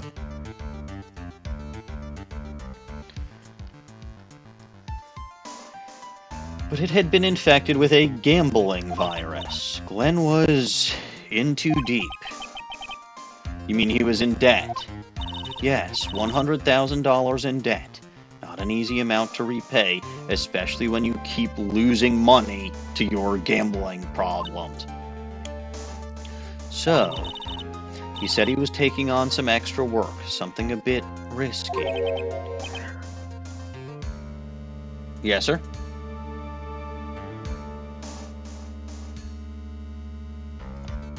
Risky? How? Maybe he was going to become a waitress at I mean, that would be risky. Victor Kudo would probably punch the hell out of him for wearing that uniform. Where do you come up with these ideas? Risky extra work. So it's safe to say Mr. Elg was the creator of this virus, huh? The MC Bomber virus? Yes. It was a work of genius. In a bad sort of way, of course, but still genius. Something like that would probably fetch several $1 million on the black market. Inconceivable! Gumshoe was right for a change! Man, he's on a roll. First he had bulletproof testimony, now he's right about a virus's worth. The guy is on a roll, except for with the lady that he wants to be. Everything's finally coming up, Gumshoe. Except the one thing that he wants to be coming up, Gumshoe. Look, he's still ahead. He can't expect everything. I mean, he's a head, and a neck, and a torso, and an arm, and another arm, and a leg, and another leg, and a foot, and another foot, and a hand, and another hand. There's more to him than just a head. Don't forget the weenies. You know, he gave those away.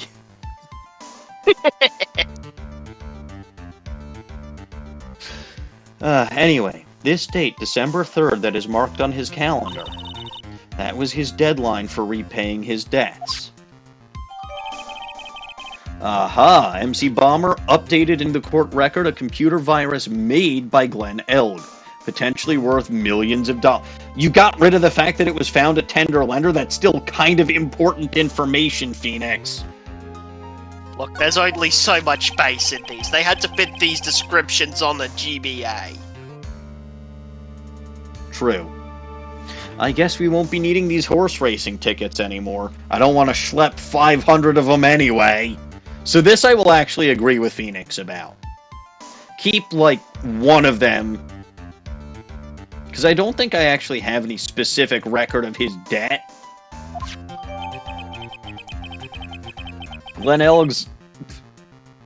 That's nice, Phoenix! Glen Elg's losing horse race tickets thrown back on the floor. You could at least take them to the recycling center and get $1 for them. Also, I love how appalled Maya looks that Phoenix just took all 500 of those tickets and tossed them right back on the floor. He is horrified. Use the trash can, Nick. Alright, so that's that. And there's only one other guy I need to talk to at this point. Good. It just so happens to be this guy. Would you like to voice him or no?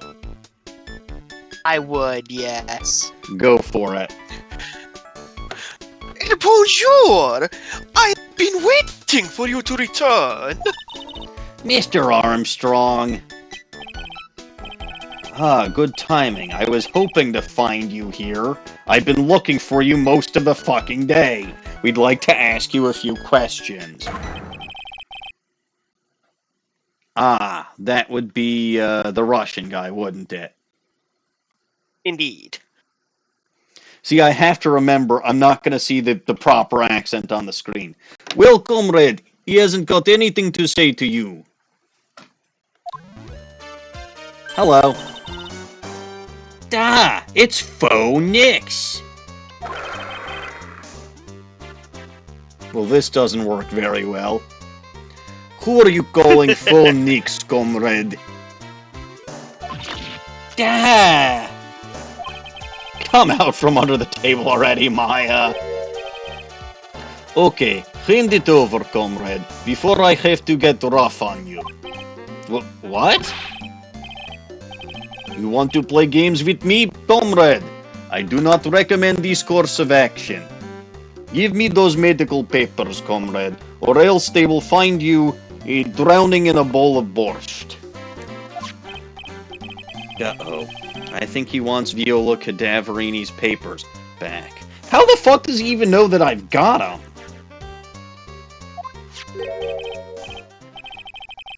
Russian spies. They're everywhere, man.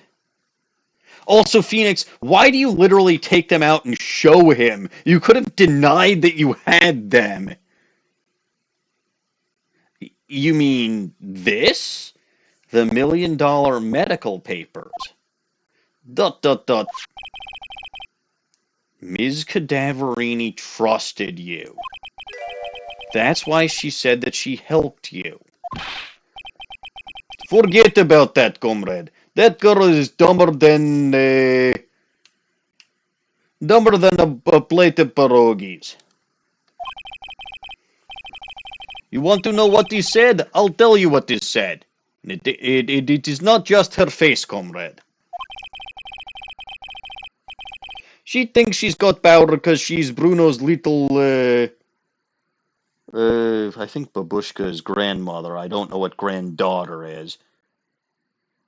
I need to look up some Russian phrases. Yeah, I have no idea.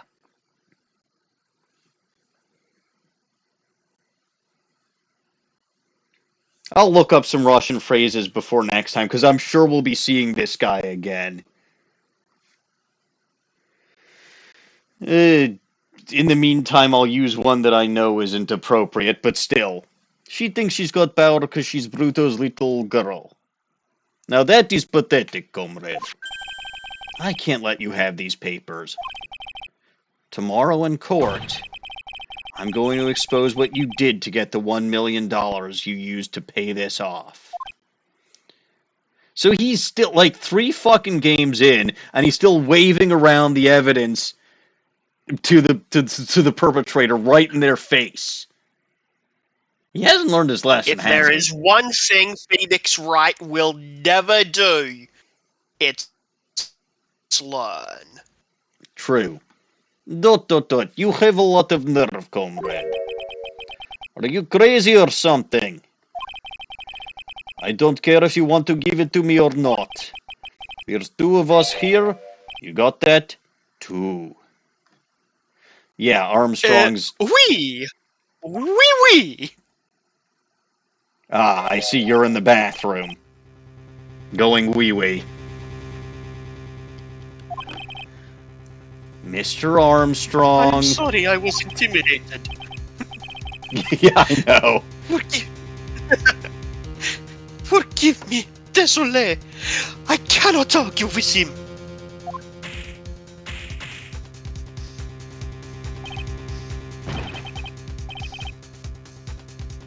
I'm sorry, did you just try to punch me? This seems like it's a bad idea and would break your fist. I do believe that is what happened, yes. Yeah, but Phoenix seems to have actually been hurt by this. That doesn't make sense. I'm pretty sure Phoenixes eat tigers for breakfast, so if he tried to punch Phoenix, it would have broken his fist. Oh yeah, but have you seen Armstrong? The man is jacked. It's not Armstrong who punched him, it's Tigre. That's what's being implied. Right? It's just that Armstrong isn't going to be a witness against Tigray. Okay, yeah, I can see that logic. Yeah. Is that it, comrade? I will be taking those papers now. You cannot retain these. I need them for identification purposes in Soviet Russia.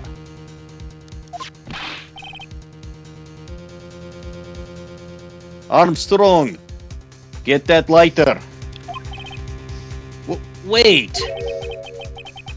Don't take it too hard. Phoenix, right? That was so stupid. No shit, you shouldn't have, Phoenix. This is what, like the 50 millionth time this has happened? Those medical papers were vital evidence. No, they weren't. Hey, hold it, pal. Oh, hey. Hi. It's you again. Detective Gumshoe. Detective? You think you are going to stop me, officer? Beat it, comrade. Russian Gwar. Whoa there, pal. Come on, Gumshoe. Keep it together. Yous guys, get out of here. Leave this guy to me. But... Go, pal, and take this with yous. If you get oit, who's gonna look after Maggie, huh? Good man, Gumshoe. So, this case obviously continues the theme of guys doing stupid things for women they're in love with. Or in this case, it might also be both. Because obviously there's the Gumshoe for Maggie. But I'm thinking Viola for Tigray, too. So it doubles that. But that is the central theme of this game. Is just people doing stupid things for their significant others or for the people they love. Which is fair. Alright, thanks, Gumshoe. Wait, Nick, don't leave me behind!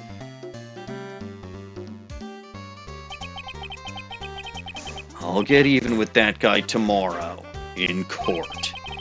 Tender Lender is going down. And that is literally perfect timing. Could not have been better. So let's actually save my fucking progress this time.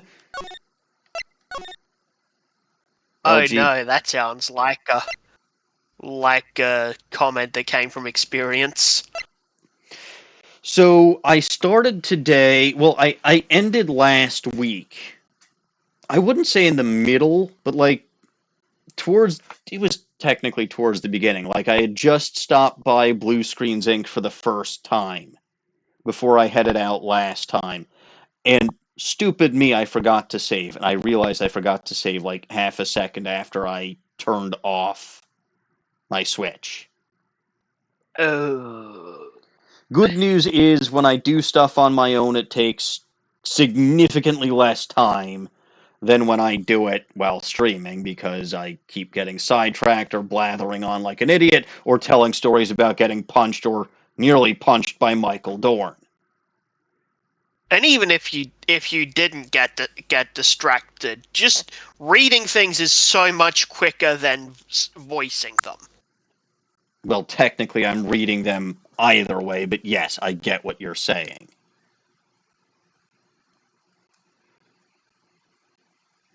Anyway, I think it's about time for wrap-up then.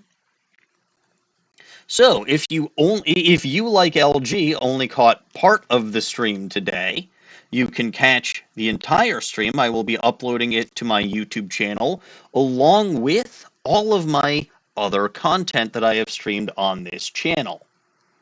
If you are watching this on my YouTube channel and want to catch me live, you can catch me on my Twitch channel there. Normally, I go live Monday evenings and Wednesday evenings at 7:30 p.m. U.S. Central Time. Monday evenings with Ace Attorney, Wednesday evenings with West of Loathing. Unfortunately, I will not be streaming next Monday as there is a Jewish holiday that goes Sunday night through Tuesday night. So it's not going to affect my Sunday morning schedule on the Bulba Garden channel. It's not going to affect my Wednesday night stream on this channel next week. But Monday night's knocked out next week. Which kind of sucks because LG just came back. Ah, well. It happens. Speaking of, though, I did briefly mention that you can also catch me on the Bulba Garden Twitch channel over there. I actually had a lovely stream with Caps this morning where we did some BBQing for Memorial Day. It had been way too long since either of us had played Scarlet or Violet, so we fumbled around like a couple of ditzes for a little while, but probably just made it even more hilarious to watch. But normally I don't do Monday morning streams because I'm at work. Normally I do stream on that channel Sunday mornings at 8:30 a.m. U.S. Central Time. I am still stuck doing my punishment stream where I am stuck streaming Pokemon Y version, and that is as a fairy type run. Caught a bunch more team members yesterday, which was interesting. Was able to get rid of the worst, which is good because I hate the worst, but bad because sometimes I might need cannon fodder. Oh well. You can also catch other very talented streamers on that channel, like the Caps fan, whom you can also find on his channel there. And when she is able to, which she has not for a while, you can catch Dawning both on the Bulba Garden channel and her own channel there. Unfortunately, Dawning has had a incredibly bad migraine for well over a month now. I think about 2 months at this point, which is why she hasn't been streaming a lot and why she has not been here while I've been streaming. So I'm hoping she gets better very, very soon because it's bad. Like, she's spending most of her days resting, and even then it doesn't do much good. Ugh. So, yeah. I mean, I've been asked time and time and time again where the little goblins are, and, LG has been busy. Dawning has been dealing with that migraine. Midori is technically a gremlin, not a goblin, and she's in a temporary living situation and, can't hang out in stream or in voice chat while she's literally crashing on a friend's couch. And Goose has been going through some shit. So, anyway, bottom line though, okay. Technically not bottom line, but Little Goblin Knows Best was supposed to be 30 points this month for Dawning's birthday and Midori's birthday. That will be continuing into next month because it really, really, really did not get used much this month. So Wednesday will not be your last time for the 30-point Little Goblin Knows Bests, but I will only have that active if there is a Little Goblin, because a lot of people, if they just stumble across this channel and see a 30-point channel point reward that they're not sure what it'll do, they'll press that button, and then I've got to explain, well, here's what it actually does, and here's why I can't do that right now. So, if you're looking for it and it's not there, it's because there's no Little Goblin, and I don't know when there will be a Little Goblin. And I've gone and depressed myself. Anyway, I think that's enough of that. But yeah, no, I will be back here on Wednesday with more West of Loathing. I am very much looking forward to that. LG, I don't know if you've seen any of those streams yet, but they've been a lot of fun. I know you've been busy, I've so seen probably not. I've seen the first one. Yeah, no, it's a game that's a ton of fun. And I'm not 100% sure what I plan on doing. I think I'm going to start doing the DLC stuff on Wednesday. Because I don't want to get too far. And there's some things and some decisions that I kind of want Dawning to be hanging around before I make. So, we'll see. But I will be back this Wednesday for West of Loathing, and then I'll be back on Bulba Garden's channel on Sunday for more Pokemon Y. Then I won't be here next Monday, but I'll be back the following Wednesday. So that's what it's going to be. Looks like Jiggy is streaming right now, so I guess we'll raid him. So stick around for the raid, but as always, I am Maniacal Engineer, and I'm never going to give you up, never going to let you down. Thank you all for watching, and God bless this mess.